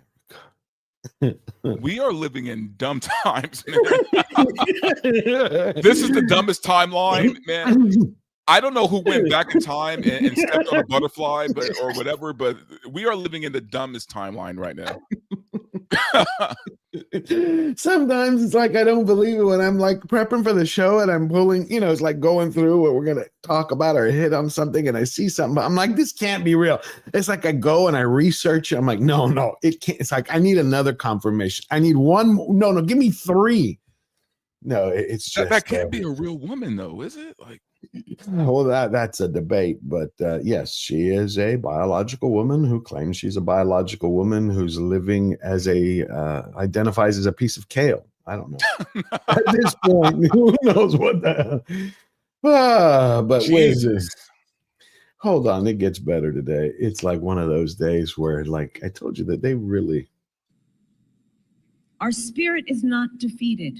We are not defeated. Yeah, you are. Let's be clear about that. We are strong. We are clear about why we are in this. And because you're here right now, I say, again, thank you, because not only are you clear about all of that, you're willing to put in the hard work. Because you're here, it's clear you want to be near. I think there's no way she's not drunk. There's no way. Or high. She has to be drunk or high. There's no way she's sober right now. And that work must continue. We cannot let any circumstance or situation or individual ever take away our power. To know why we do what we do and our ability to then get that work done. What is she talking about? I don't even know what she's talking about. You can't take our power away, Verbal, from doing what we need to do to get what we need done. Right? Wow. We're here. Dude, you know what's crazy? She could have been president. I know. That's what's crazy. Did we dodge a bullet there? Dude, we used to make fun of George W. And he said some crazy things, but oh shit, yeah, he did. But compared to her, man, I almost have to let him off the hook. Oh no, I never let his ass off the hook. But yeah, I get what you're saying. Jesus, man, we thought we had a dummy with him. And especially because we know what we stand for, and that's why we know what to fight for. We here believe in the promise of America. Finally, she said something. We believe in the promise of America. Damn. What a word salad. It took her a while to get there. Man, to think that could be our president, man. That could have been, for the next 4 years, that could have been our president. It gives me chills to think that could have happened. But you have to be happy though, right? You have to be happy though that she's not president, because that would be terrifying. Not every day. Like, could you imagine that? We'd have these word salads. Dude, the next 4 years would have been scary. It'd been like this perverted Dr. Seuss world. It would have been scary, man. I mean, the only thing that could make things better for me, the only thing, man, other than her losing, is if we could finally get Fauci in prison. Like, if we could do that, then life is gold. I want that man to pay his dues, man. Everybody, he needs to be in a cell. I also would like for us to stop paying for his Secret Service protection. We shouldn't be paying for his protection. Why are we? Yeah, he gets a chauffeur. He has a chauffeur, Marshal Service, and Secret Service. They work together to protect him 24 hours a day. His wife and him gave an interview, and she said, "Do you know how sad it is that we have to have protection 24 hours a day? We have to have a limo and our own driver." Like, she said that with a straight face. Wow. Like, we can't live a normal life. They have spent so far $12 million on him, taxpayer. First of all, have they said why? Have they said why he's getting all this protection? because of, well, I can't say it on YouTube. The way the country feels about him is not appropriate. You know, they said it's not safe because of the letters that they get and the letters that have come in against him, and so many people are upset. But he's important enough that he gets a government detail. Limo, Secret Service, and Marshals, they all work together. And he was the highest paid government employee. It was, I think, 30,000 above the president. Of course he was, because you know how much money he made them? Yeah, it was at the price of our bodies. Absolutely. And it keeps coming out. And then you had Rob Schneider. I really want to get Rob Schneider on. Oh, he would be great, man. I want to. It was just great to see like Oprah and Bruce Springsteen and De Niro losing their mind. It didn't make any difference because like even the Amish people, they never vote. They're like, no, this time we're voting. Let's get a horse. Let's go. Come on, we're going there. Hey, Oprah, you. We're going to vote for the first time ever. That's it.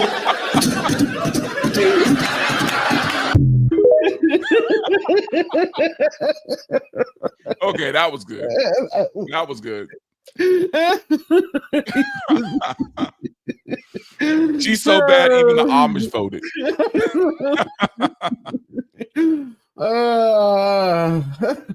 No.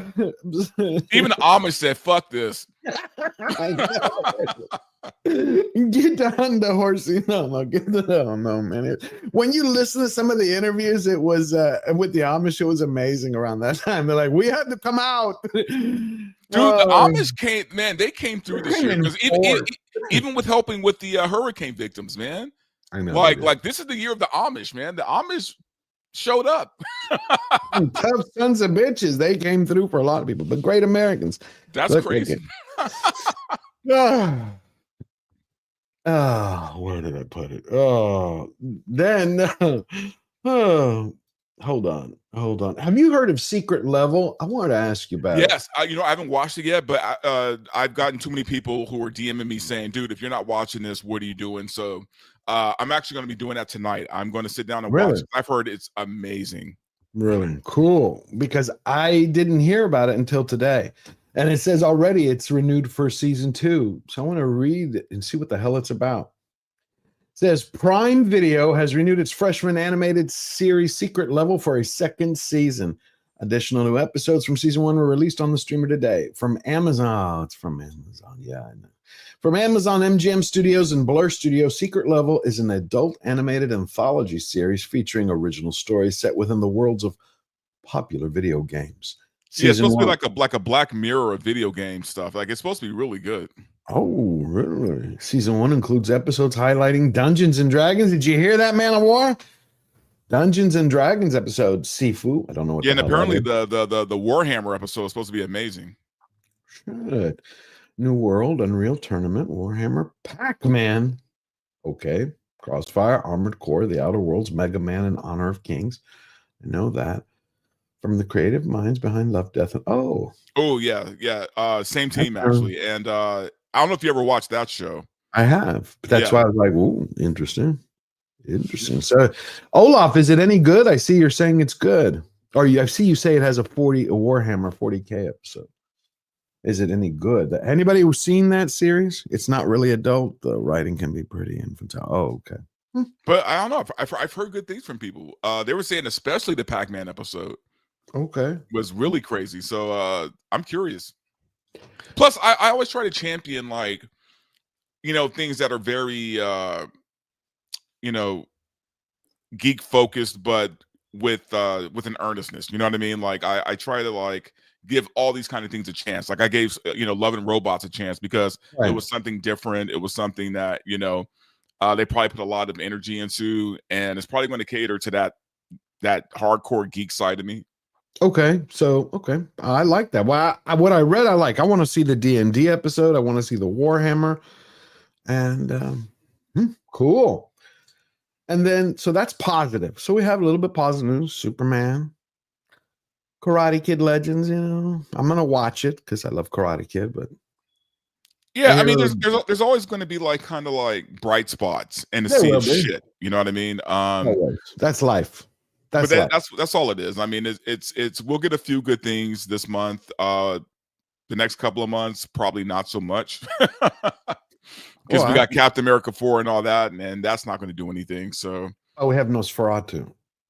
That's this month too, right? Oh yeah, that's 25th. 25th. Yeah. We got Nosferatu. Then that's it. I guess next year we don't have anything. Well, at least for the next 3 months, I don't think there's going to be much out. So, but this pissed me off. This I flipped a lid. I had to scream, shout a couple of times before the show, so I wouldn't do it here. Roland Emmerich is working on a Lawrence of Arabia remake. Oh, come on. The guy who made The World of Tomorrow and Independence Day, which I did enjoy Independence Day, has now been greenlit.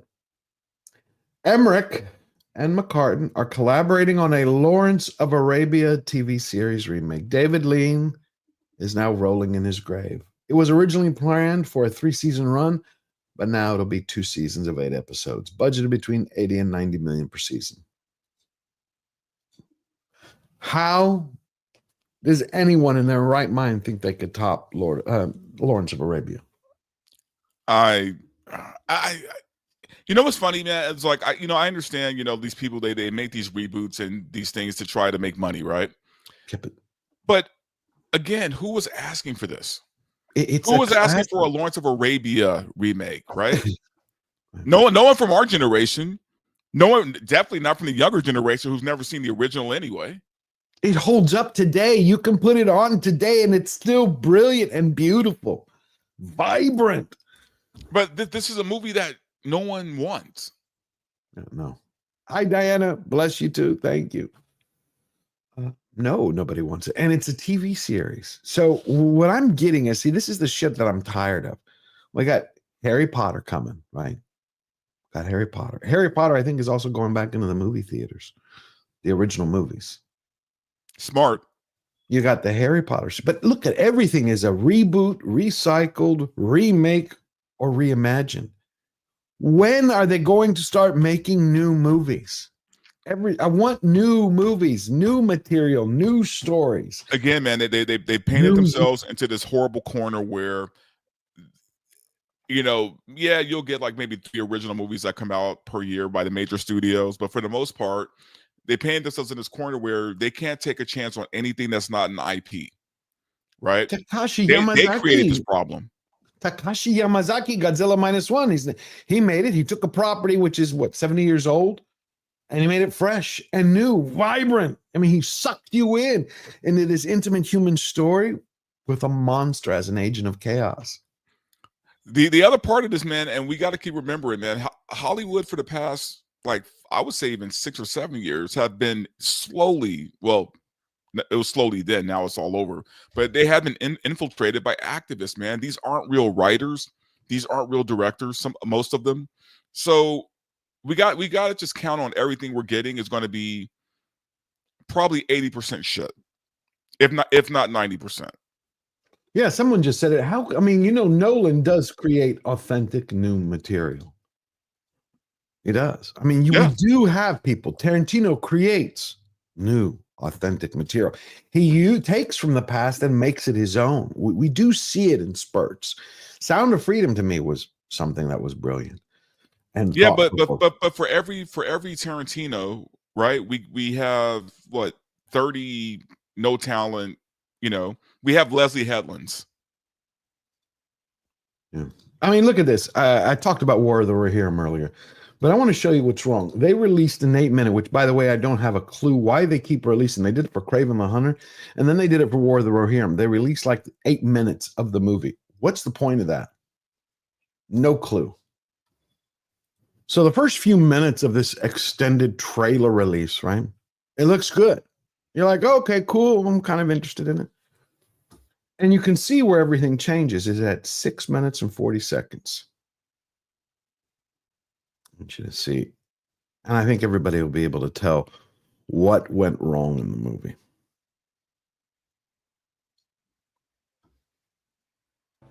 You must lead them now. They need you. Rohan still needs you. No. So this is the story it's supposed to be about. Helm Hammerhand and his two sons. But no, it's not about him. They need you. You must lead them now.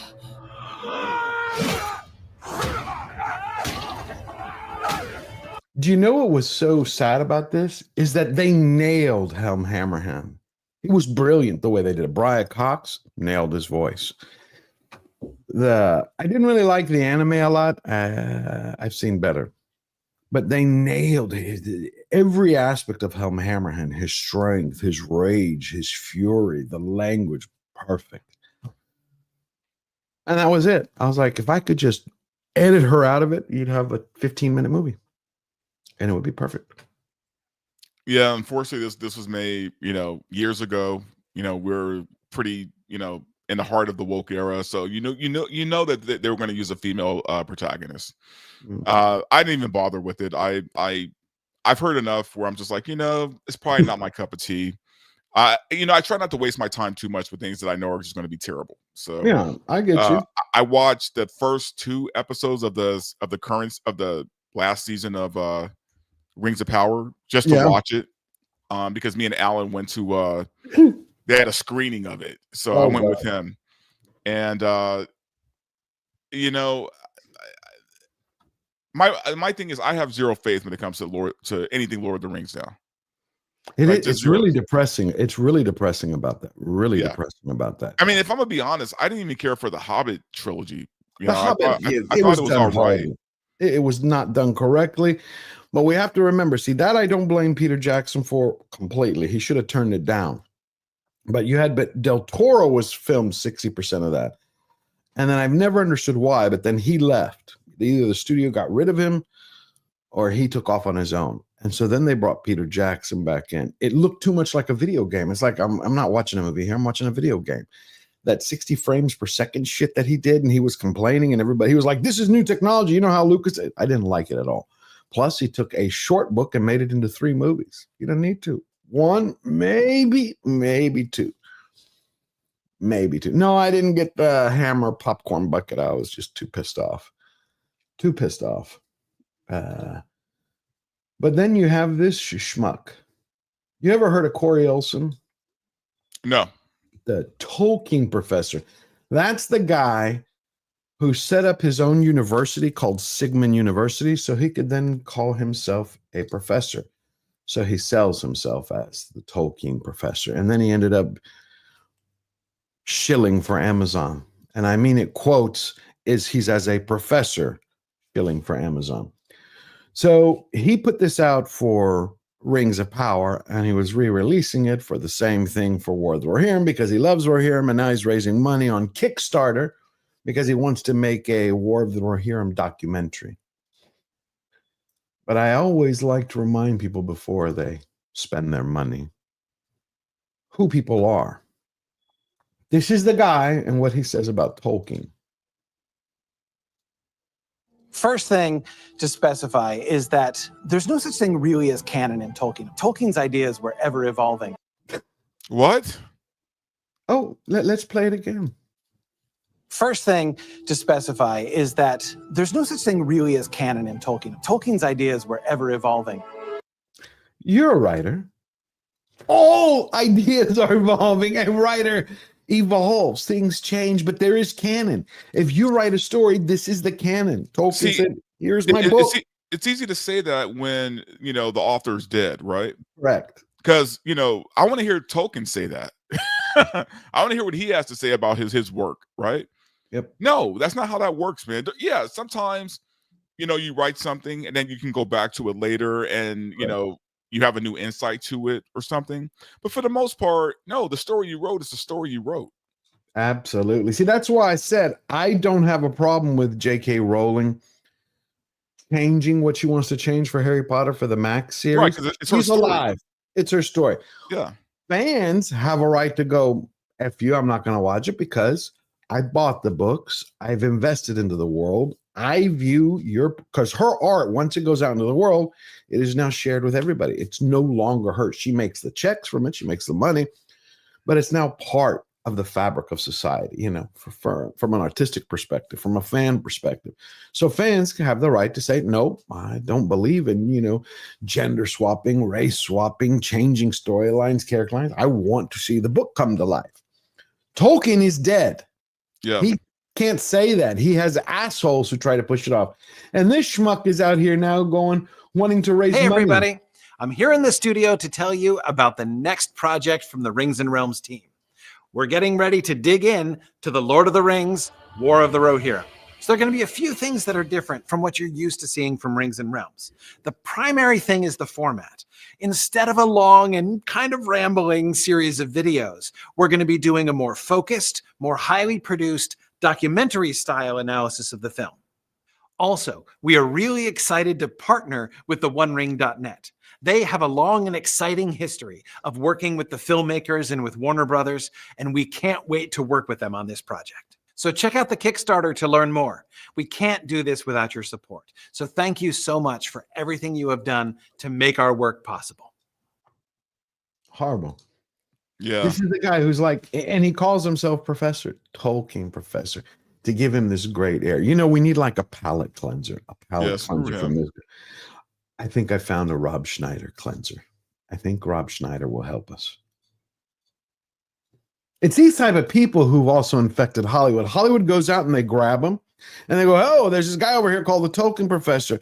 So he can help us justify our budgets and destroying it. And they put him up there. They do interviews with him. He says, yeah, all these people who are saying that they love Tolkien, they don't know anything about Tolkien. I'm the Tolkien Professor. I know everything about it. She's better. No, let me tell you, Kamala, she does different accents, depending on where she is, down south. Let me tell you something. You boys better get it together here and vote. Save democracy. Black community, she's like, shit, let me tell you something, honey. It's true, though. Right now, we ain't vote for Trump.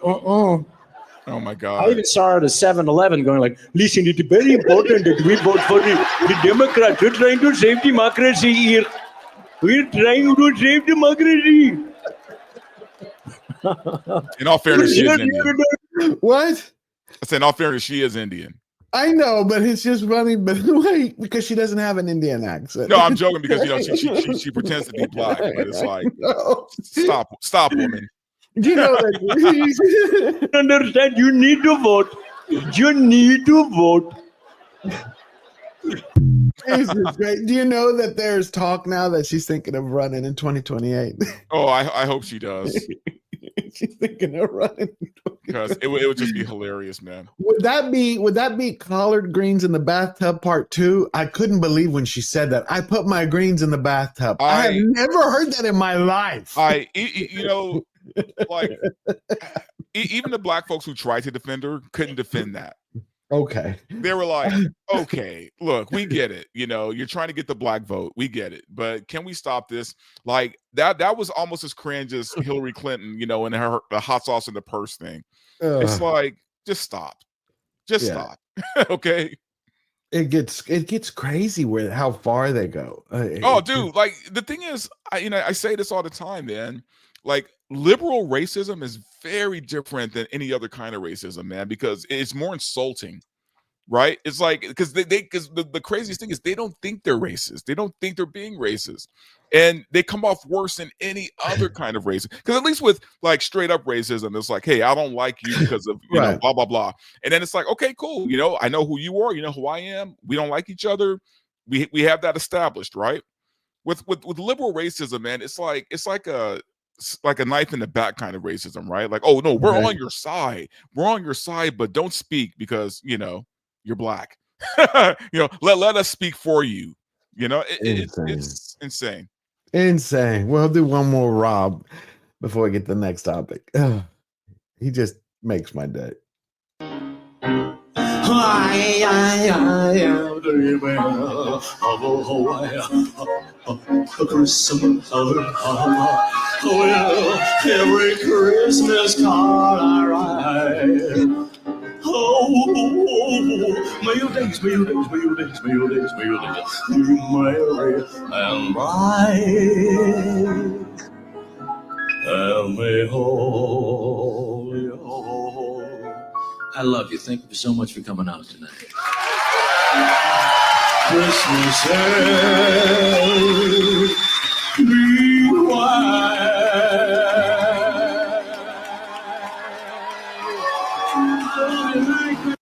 I love Rob Schneider. He is. I've wanted to catch his show for such a long time. Yeah, man. If you can get him on the show, that'd be amazing. Oh, I definitely want to get him on. I definitely want to get him on. But really quick, just going back to the Lord of the Rings and what we were talking about for a minute. Please, yeah. The only time stuff like that works, right? Like interpretations and changing things, is if you're doing like spoof, right? If you're doing a spoof and it's meant to be a comedy or something, then all of that is fine, right? But not if you're trying to make an actual like serious movie.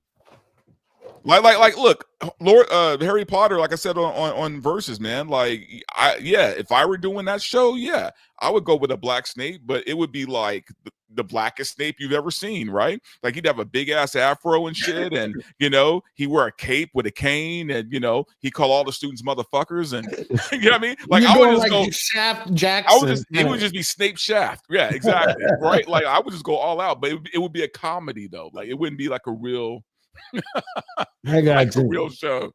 I got you. Hold on real quick. Somebody's leaving. Adam Zan for $20 Australian. Got to get to work. Thanks, George and all. Merry Christmas to all. If I don't catch you before, see you next time. Love from Australia. Love from Texas. Adam Zan. Great to see you here. I'm really glad. I hope you were enjoying it. And I wish you a Merry Christmas, Happy Holidays. And I will see you hopefully in the member stream. If not, we'll be back. I'm going to be doing starting back up my Monday show, my solo one on Monday night. Like I said, the last couple of weeks, my aunt's been sick, so I've taken that off. But thank you for that. Plus, we have Graph Web for $2. Repent, sinners. Cancel Disney Plus. I love him. I canceled my Disney Plus months ago. What a mission. What a mission. This I found funny. Ryan Reynolds released it. It reminded me how, actors, how celebrities used to go out and help, children. Not the blue-haired crowd, not the lizard crowd, just kids. Woo! Benevolence is thirsty work. Huh. Where to next? Well, I thought we'd eliminate sick kids. Oh, dude, that's so up. No. We're eliminating the sickness by encouraging people to donate. We're going to need some help because you and I are technically R-rated, and these are kids, sick kids.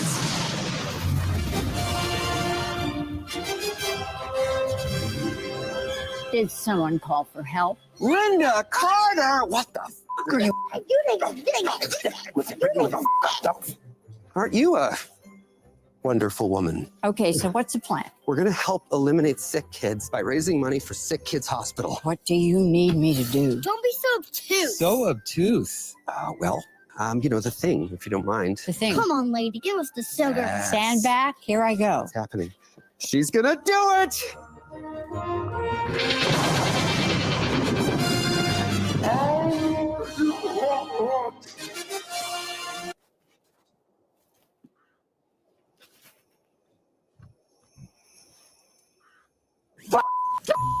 Who did this? The DC lawyers, I know it. That's one f***ing ugly sweater. Yeah, it's probably the same guy that got Cavill and that other Batman. Let's ride.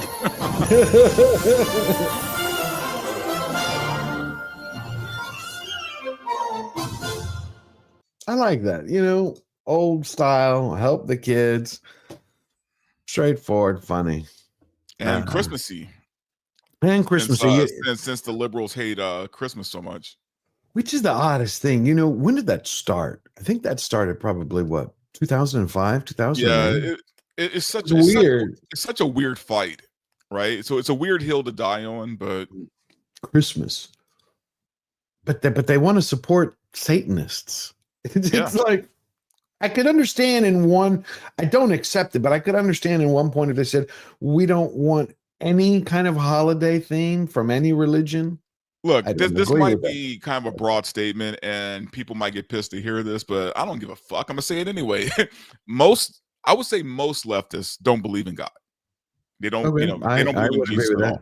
Right. And that, look, whether you do or don't, I'm not saying you're a bad person. What I'm just saying is, yeah, if you don't believe in God, then you don't really believe in Satan either. So if someone wants to be a Satanist, they're like, yeah, sure, why not? Go for it, right? Because at least Satan doesn't tell you what to do, like Jesus does, right? So we got to take that into consideration. Most leftists don't believe in God. They don't. Or at least not the Christian God. They might believe in Aphrodite and shit like that, but Baphomet. That's who they believe in. Baphomet or Moloch or who knows. I think that's one of the things. They have no belief in a higher power, right? No, they don't. So they turn themselves into God.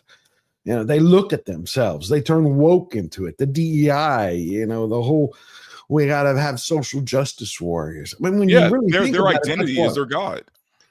And that's why they can't handle the fact when everything comes shattering and falling around them. What do? They flip out. We saw one the other day. This guy, total nutcase, right? He says he's a classic liberal. I put him under here, hey, there you go. Under meltdown. So this guy came out and you know how they always say that conservatives are conspiracy theorists? Oh, yeah. Oh, yeah. Wait till you see this one. MAGA men out there, can I tell you something? I find you guys to be quite dirty. Filthy, actually, when I look at you. You don't look clean. I'm going to take a shower after I go for my morning walk, but you know what? Your freaking goatees, hiding your chin, your vanity, your stupid, dirty beards. You're filthy people, really, honestly, inside and out. Why don't you go to confession? Why don't you do some reflection? Why don't you lighten up? Go away. Go back under your rocks. So sick of you people. You think that this is a country of red? We are a country of blue. Really? Poor, tired, huddled masses yearning to be free. Didn't say what color. I think you're just a bunch of racist, hateful pieces of shit. So back off. And to the black guys out there with your MAGA hats, duh. But we are going to get our country back January 20th, and we're going to do it peacefully. No FBI, blah, blah, blah, blah, blah. So anyway, to that end, you guys, the trains that go to Washington, D.C., the bus routes that go into Washington, D.C., gather your friends together, come up with a game plan, and our format, I think our platform should be this, simple. Donald Trump, Donald Trump violated the Constitution of the United States of America, which states that any elected official that causes an insurrection is no longer eligible to hold office ever again. Very simple. I think it should be that. That's why we're there. You see how nutty he is? Can you vamp for a second while this plays? I gotta grab something. Let's let this play for a second. Okay. Oh yeah. Republican Democrats, obviously they've all caved in to not honoring the Constitution. We, the people, are going to honor the Constitution. And I think that a lot of military brats feel the same way I do. So our fathers and ourselves, we sacrificed during our childhood, our parents in their adulthood, serving their country. We sacrificed, our families sacrificed to support and defend the Constitution. It has been broken by Donald Trump. And you can see this wackadoodle cabinet that he's put together. It's not even a cabinet, it's a junk drawer full of toothpicks and clothespins and pens and little squeegee toys and shit that you get from going to events. It's just a bunch of shit. That's all it is. It's a bunch of shit. And that's what Donald Trump has put together. That's how much he cares about our country. This is the old man yelling at the clouds. And sworn to defend the Constitution and its people. Enough. So enough, you MAGA people. Crawl back under your rocks. Like I said before, the adults are in the room now. Shut up. And to all the blues out there, all our their family of Democrats. Let's get our country back on January 20th. I'm not sure what's going to happen on December 20th with the executive order. I really don't care at this point. I don't think anything dramatic. He cannot take office on January 20th. Bring your bullhorns, and I want to do something else throughout the country. Whenever we figure out that he's going to be on stage at one certain point, I think everybody in America, definitely the East Coast, go outside and scream, bang pots and pans at the same moment. Let it resonate that this is not a blue country. Can we put the world's mind at ease? These people are unhinged, man. Down now. Because you MAGA people. Wow, totally unhinged. You see how crazy it is? Oh, it's wild. But you know what though? I let them cry. Let them cry. Look, there's nothing they could do. There's nothing they could do about it. This is happening. Right, but they're continuing. I was surprised that they would keep going after all these weeks. Oh, Yeah, they're not gonna, like I said, they're still in that, you know, 7 stages of grief. They're still in that, you know. I mean, some of them are in denial, some of them are angry, but they're in the stages of grief right now. Let me read this super chat real quick once my camera. I am gonna, I'm waiting for a camera to come in. I'm gonna try it. I got that Sony one, that little Sony one for creators. So we're gonna see how that works out. Hopefully that'll solve all the problems. Mouse World, welcome. Always great to see you. Mouse World 666 gifted 5 George Giant Slayer memberships. Yes, Blitz. And if you keep drinking every time the camera goes out, my friend, you're going to be on the floor. But hey, it's only like what, the 3rd time today, the 4th time. So we're on the upswing. Everybody go thank Mouse World 666. It's for you, my friend. Thank you, thank you, thank you. We're going to have a big crowd for the membership stream. Woo. I love that. I love it.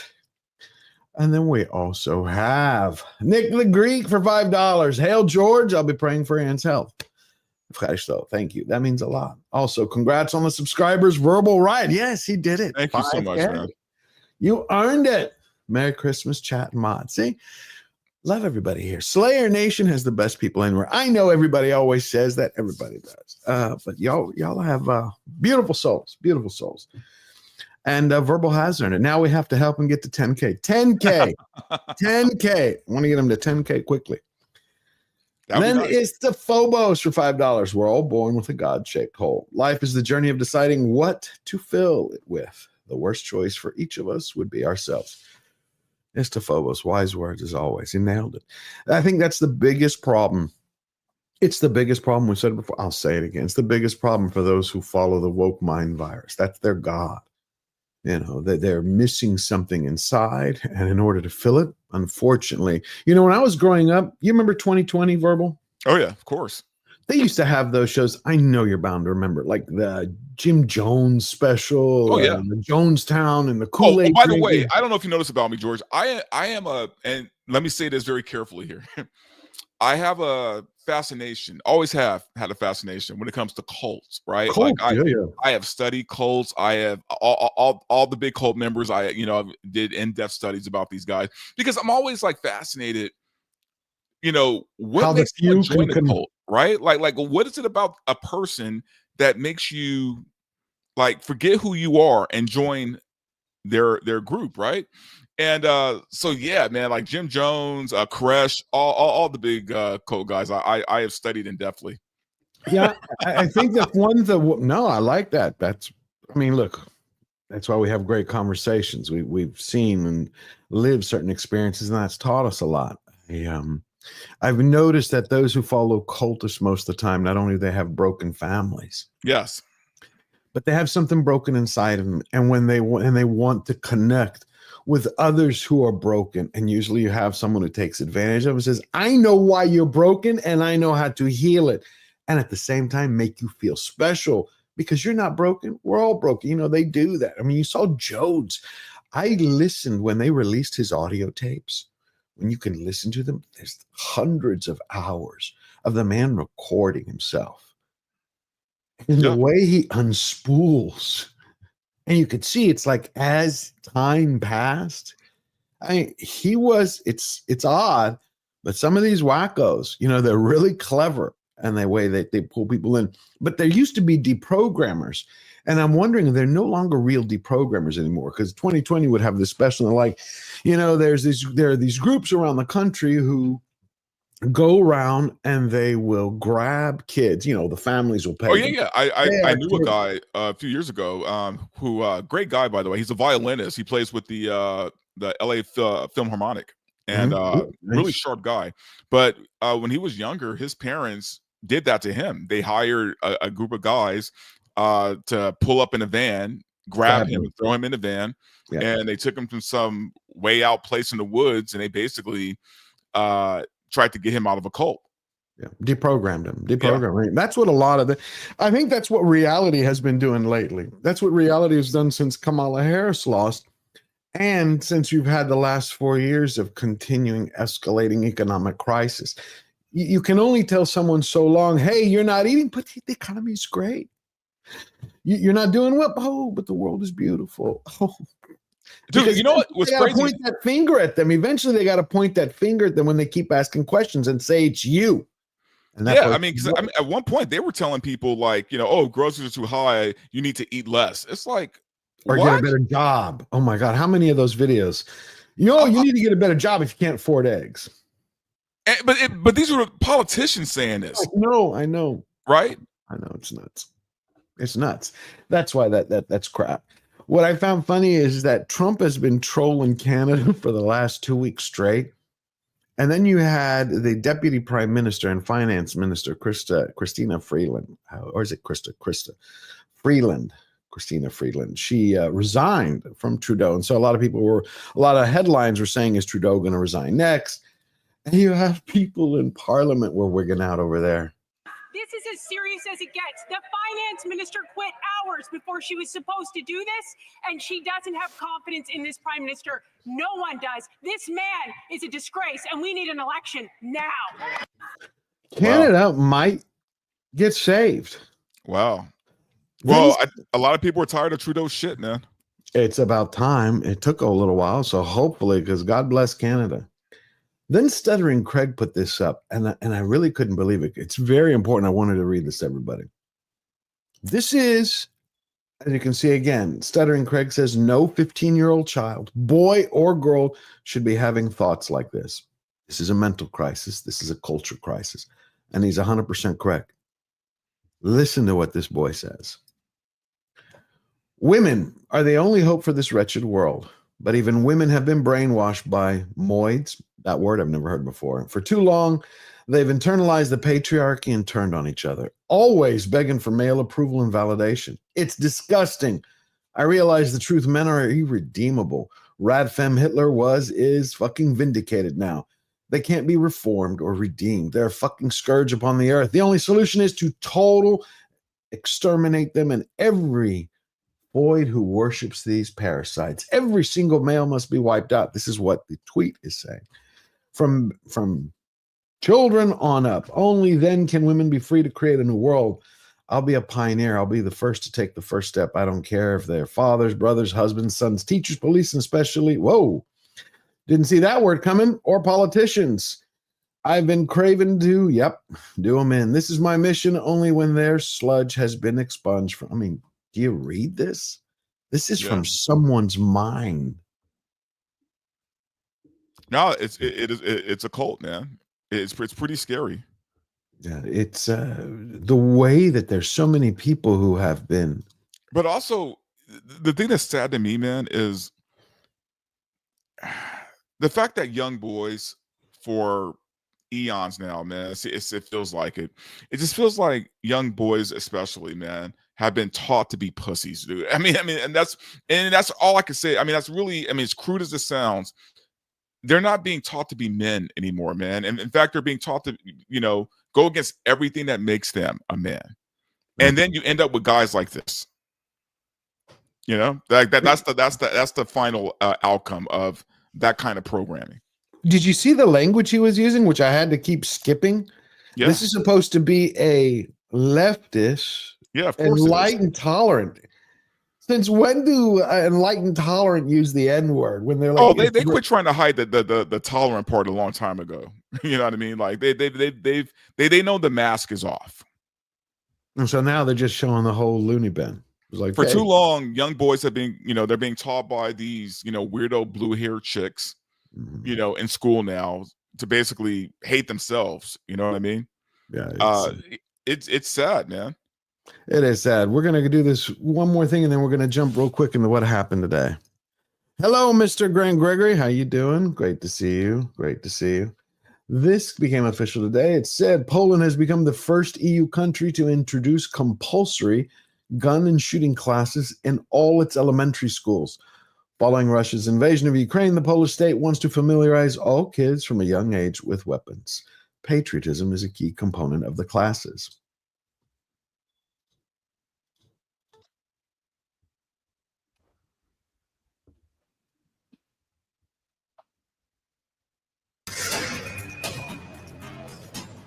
First maths, then history, and finally shooting.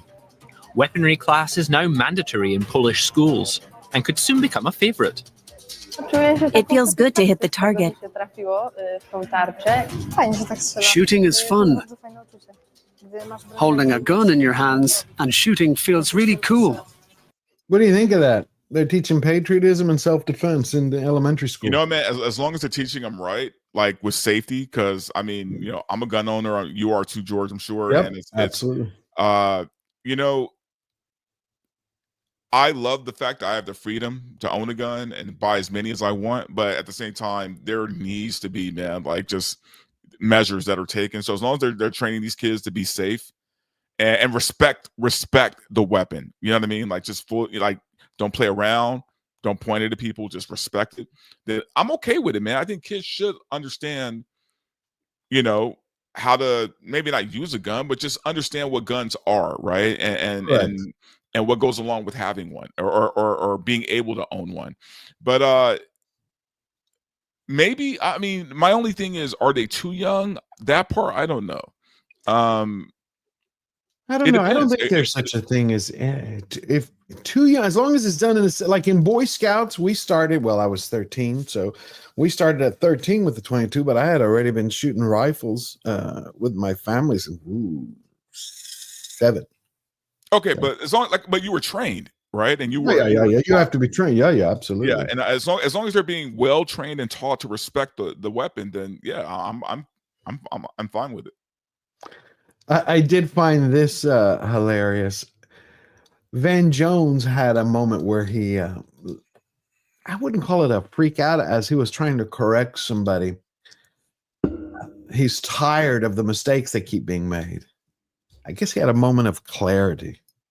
I think that's how I would put it. A moment of clarity. How the hell did Donald Trump figure out the mainstream media is the fringe and the fringe is now the mainstream? How the hell did Donald Trump figure out? I mean, Joe Rogan is obvious, right? Like, we knew the guy had a big audience. It's not like we were like stunned, but like, how the hell was he, the 78-year-old guy who doesn't even have a computer and still like writes handwritten notes, how did he become the guy who cracked the code on, to your point, running a cultural, I don't even want to say campaign, running it was a movement. Look, heading a cultural movement versus a campaign. Every one of your people knows Elon. Listen. Yeah, so I mean, everybody keeps, I mean, the problem is you have a framework in your mind that how can Donald Trump?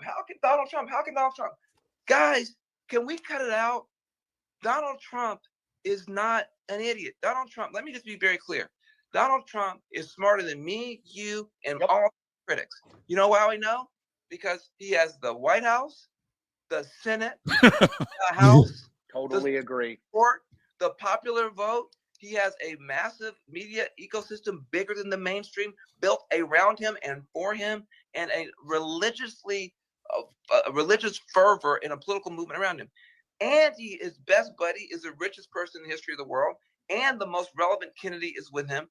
This dude is a phenomenon. He is the most powerful human on earth and in our lifetime. And we're still saying, well, how was this guy? We look like idiots to ordinary.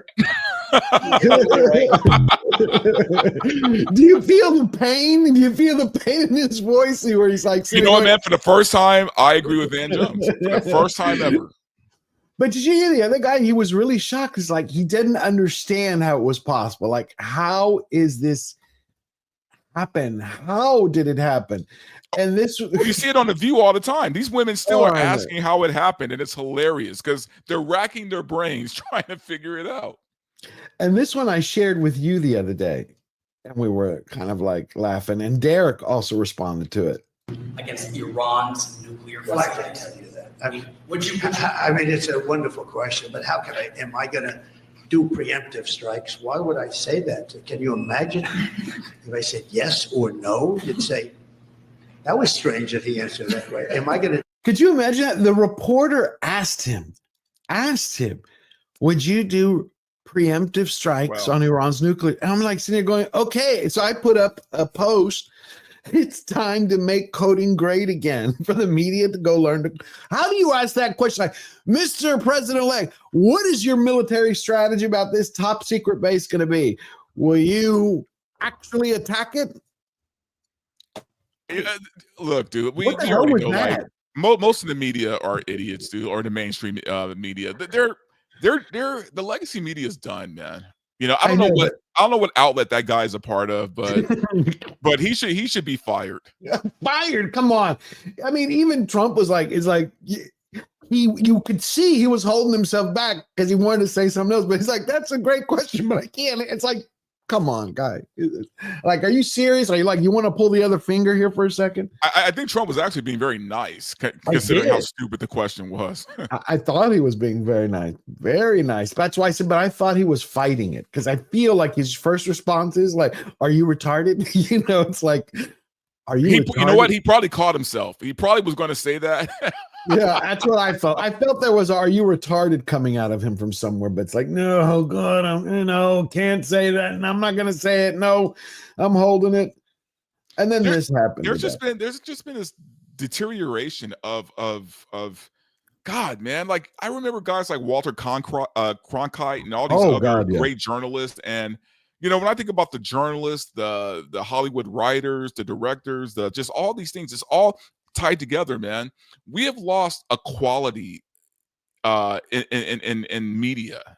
You know what I mean? Like, we lost a certain quality, man. Now these are all idiots. They've been replaced by idiots, man. It's crazy.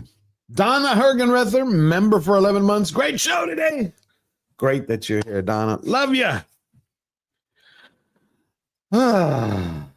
It was, I couldn't believe it. Yes, I had to say it. I had to say it because it's like what I felt he was going to do. Then we had this come out today. After a historic election, Speaker Johnson is putting out I want to say so many things, but I can't. He put out a bill today. It's a 1,547-page bill in the lame duck Congress. And one of the first things it does is it gives them a raise to every congressman and senator, to every representative and senator. They get a raise. That's in the bill.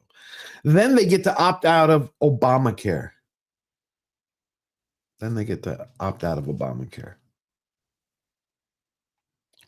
So you've had people respond to it all day long. Vivek responded to it because the Speaker of the House comes out. Well, let's play the speakers first. The Speaker of the House comes out. He's being attacked all morning. We'll play his answer, and then we can hear what Vivek has to say. We don't have a choice. We have to fund those. We have to fund FEMA. We have to fund our farmers. Right. And Exactly. Mr. Speaker, it's not just so you've got a bunch of Republicans who are angry at you. They don't like this. And just in a couple of weeks, you're going to stand once again to run for Speaker of the House. And you don't need a bunch of Democrats mad at you. But you know, and this is breaking news you do not know. You know who also does not like this? Elon Musk, the world's richest man, just tweeted this bill should not pass. The only way you're going to be able to pass it now, Mr. Speaker, is with Democrats. If you could, what's your message to Elon Musk? Well, I was communicating with Elon last night. Elon and Vivek and I are on a text chain together. And I I was don't explaining to believe them the it. background of this. And Vivek and I talked last night about almost midnight. And he said, look, I get it. He said, we understand you're in an impossible position. Everybody knows that. Remember, guys, we still have just a razor thin margin of Republicans. So any bill has to have Democrat votes. They understand the situation. They said, it's not directed to you, Mr. Speaker, but we don't like the spending. I said, guess what, fellas? I don't either. We got to get this done because here's the key.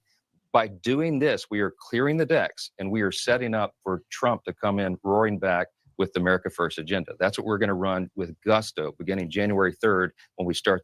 So you get that, Verbal, where he's sitting here going, we can't do it. Of course, yes. If the Republicans don't vote for it, it's not going to be able to pass. Right. But it's the same crap again. We have to pass this so then we can move forward and have a clean agenda. It's like another boondoggle. But he's throwing in Elon and Vivek's name in there. So it's like I went to Vivek's timeline. I wanted to see what did Vivek say, because I didn't buy that. I'm sure they're on some text group and some chain, but he was trying to make it sound like, or unless I misheard it, that he was almost the plan is rubber stamp. Like they Right. Yeah. understand. Yeah. Is I that got what you that got too. it? Okay. That Vivek and Elon were on board with this. Okay. That's what it felt like he was trying to say. Yeah. Well, this is what Vivek wrote. I wanted to read the full 1,500 plus page bill and speak with key leaders before forming an opinion. Having done that, here's my view. It's full of excessive spending, special interest giveaway, and pork barrel politics. If Congress wants to get serious about government efficiency, they should vote no. Keeping the government open until March 14th will cost $380 billion by itself. But the true cost of this omnibus continuing resolution is far greater due to new spending, renewing the farm bill for an extra year, $130 billion. Disaster relief, $100 billion. Stimulus for farmers, $10 billion. The Francis Scott Key Bridge replacement, $8 billion. The proposal adds at least 65 cents of new spending for every dollar of continued discretionary spending.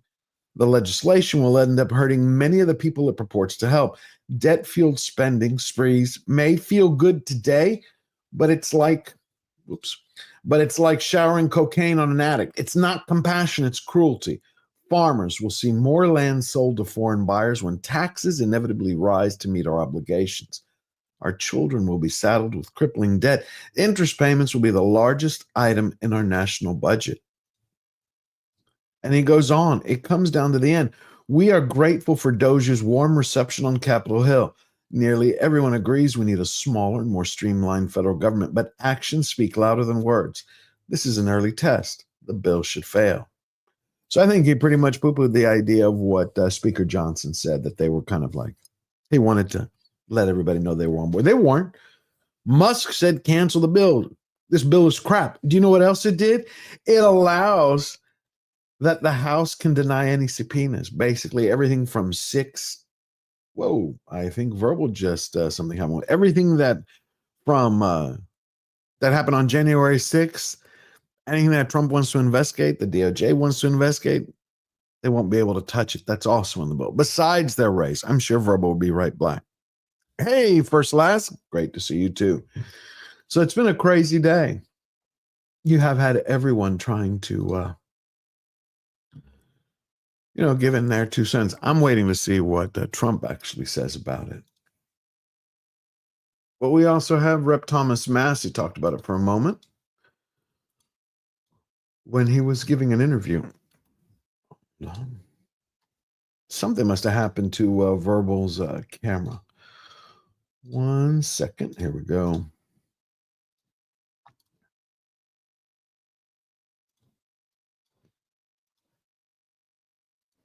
This is Rep. Thomas Massey. Congressman, boy, is there a lot to cut. What do you think is going to be on the chopping block? Oh, well, there is a lot to cut, but I'm going to warn you, I have Republican colleagues who'd rather run over their own mom with a car than to vote to cut spending. So the first trick is going to come up with a list of things to cut. I would cut everything that's redundant. Every state in the United States has a Department of Education. Why do we need a federal Department of Education? Cut that out. I've already got a bill to do it. So I hope Doge picks that one up. Cut out some of this foreign aid. Oh, my gosh. It's like, funding these other countries is like watering your neighbor's yard while your house is on fire. Wow. Yeah, I mean, it's crazy when you start going through it. So I went That's a through. good analogy, though. It is. And you should see what Musk says. Musk is it's even worse than Vivek. But Musk, he doesn't do those, 10 paragraph, one line after the other. He just comes in and says, how can this be called a continuing resolution if it includes a 40% pay increase for Congress? So hopefully we're waiting to hear from Trump what he's going to say about it. I just want them to know, man, like, look, we voted for a certain thing and we expect that thing to happen. So I mean, I know there's a lot of how do I say this? I know there's a lot of Republicans who play the line. The rhinos? Yeah, basically rhinos. They got to be forced out. They got to be forced out, or they got to get on board. Either one. See, I don't want them on board. I want them gone. And even Rand Paul says the same. They need to be gone. Trump has said they need to be gone. Musk said he would primary every single one of them. I think this is going to be the very first test for Musk. Or make them choose. Like, if they want to be Democrats, then go ahead and be Democrats. Man. Yeah. Do you understand that the State Department, which I didn't realize it till last week, the State Department had this program, and it is called the Global Engagement Center. Global Engagement Center. It is basically the Ministry of Truth, supposedly, for foreign nations. It's supposed to counteract propaganda and disinformation from other states. Last week, it had been reported that the GEC was sunsetted. When it was originally established, it had that by December 24th of 2024, it's finished. They said they're closing shop. They're going to move people out. What did this bill do? It changed the date. And it changed the date for its sunset clause by revising the original bill, and it's extending it by 1 year so it can continue to play its propaganda censorship games. I mean, the Uniparty, I think, has come out and they're basically saying, we're not going anywhere. We don't give a damn what the hell the election said. Not a thing. Musk just released this. He retweeted Benny Johnson. The woke continuing resolution bill mentions changing the term offender to justice-involved individual. Wait, what? Yeah, the justice involved on page 950, justice involved individual, section 338 of the Workforce Innovation and Opportunity Act. In the heading, by striking offender and inserting justice involved individual. Wow. So again, they don't give a damn what they were sent the message. This is what I mean. This is going to be a test. I think this is a test. I think this is exactly, they're going to see how serious is Musk. We know he put like $200+ million behind Gates. Got it. I want to know, is he going to actually primary everybody who supports this? Because all of a sudden you have people jumping up going, oh, not supporting that bill, not supporting that bill, not supporting that bill, not supporting that bill. Oh, cool. Now Robbie Starbuck is reporting that President Trump says he is totally against the monstrous omnibus CR bill. Great. Oh my God, this cannot be true, this news that just came out here. Not possible.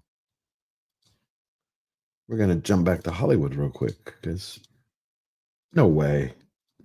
They have to be trolling us.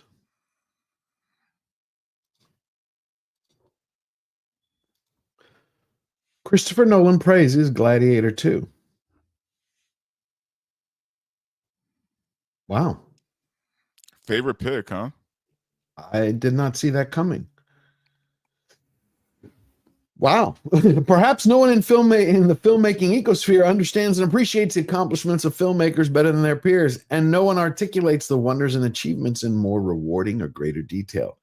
Here are some of the global cinema's finest directors explaining why they're in awe of what this year's top auteurs hath wrought. Let's go to Nolan. I'm still stunned. Okay. Yeah, I'm pretty shocked by that. Does it take your breath away for a moment? I'm like, wait a minute. I know we were going through the CR bill, but It popped up on the side. I'm like, this can't be true. No way. No way. Okay, where the hell are Gladiator 2? By Christopher Nolan. He wrote it himself. In Ridley Scott's first Gladiator, Maximus asks us, are you not entertained? And we're confronted with the truth of why we'd visit the Colosseum through a movie. Scott knows we're not there for insights into Roman culture. We're there to see our own dark desires at a comfortable remove. But he's far too experienced a director to get caught making parallels with our time. He lets the world of Gladiator 2 speak for itself, once again showing us who we are simply by inviting us to enjoy the crazy inflationary ride. Why are these sharks in the Colosseum? Because we demand them, and Scott masterfully gives them to us. As he reveals how the games are used to manipulate public opinion, we can't help but see shadows of our own public arena projected onto the sand. Like the best long-awaited sequels, Gladiator 2 must be a remake and sequel in one, and it's a testament to Scott's brilliance that he manages to balance the individual pathos of the original with the expansionist demands of the sequel's central theme. Wow. I'm kind of shocked by that. I am. I'm not. Wow. I think he might be giving Ridley too much credit, man. Or maybe, I don't know. Maybe he's making it a smarter movie in his head. He said Scott raises the game with the staging of his action, his incredible hyper-observant multi-camera mise-en-scene, so different to the original, masterfully wrestles the action into clear and jaw-dropping sequence after sequence. Did he watch the same movie I did? Or he saw it high. I mean, I mean, you know, which, hey, I get it, man. I mean, it says few filmmakers, Verbal, have ever worked so invisibly on multiple levels. In films from Blade Runner, wow, to Thelma and Louise to Gladiator 2, the visual density of Scott's art serves as foil for his underlying thematic clarity. okay, but Scott hasn't been that guy in a long time. Wow. Like I get it, man. Like look, Blade Runner will always be in my top 5 of best movies of all time. I love Blade Runner, loved Alien, of course, Alien. Come on. Ridley Scott is amazing. He used to be an amazing director. Now, you know, he's an older man. You know, I don't know. Nolan, I respect Nolan. I love Nolan's movies. Me too, but I have to disagree with him on this. Wow, you think? Yeah, that did sound roar like pure masturbation. You know what? He's playing a better movie in his head than what we got. Yeah. Yeah, there's no way. There's no way. There's no way. It's just unbelievable. All right. Let me get to this last thing and then we will wrap up. Wow. That Nolan thing just came out of nowhere. Did you hear that? Did you hear about where did I put it here? Take a second. That legal mindset had passed and he just reached 100,000. Yeah, I saw that on Twitter or X. I saw that they finally got him to 100,000. That's really cool. So that's good. You know, God bless him and his family. They got him to everybody on YouTube and all his friends. They got him to 100,000 subscribers. It's something that he always wanted. Yeah. That's a wonderful thing. I don't know what happened to him. They said, I think heart failure, was it? Well, my condolences to his family. Yeah, that's always hard, man. You know, but from what I know about the guy, it sounded like, you know, he lived the life he wanted, man. You know, he lived by his own terms and he, you know, had a good life, man. So, I mean, that's all you can ask for, really. Yeah. If you live life on your own terms, you get up every day. There's some people who wait for life to come to them, and then there are others who go out and live it. Yeah. And it's not like he did all the things he wanted to do, you know? Well, that's phenomenal. That's phenomenal. Well, again, condolences to his family. God bless them all. Thank you, everybody, for showing up. It's been amazing. Y'all, Verbal, we celebrated today. He got to a 5K. We want to get him to 10K. When he does his celebration stream, I'll join him. Yeah, definitely.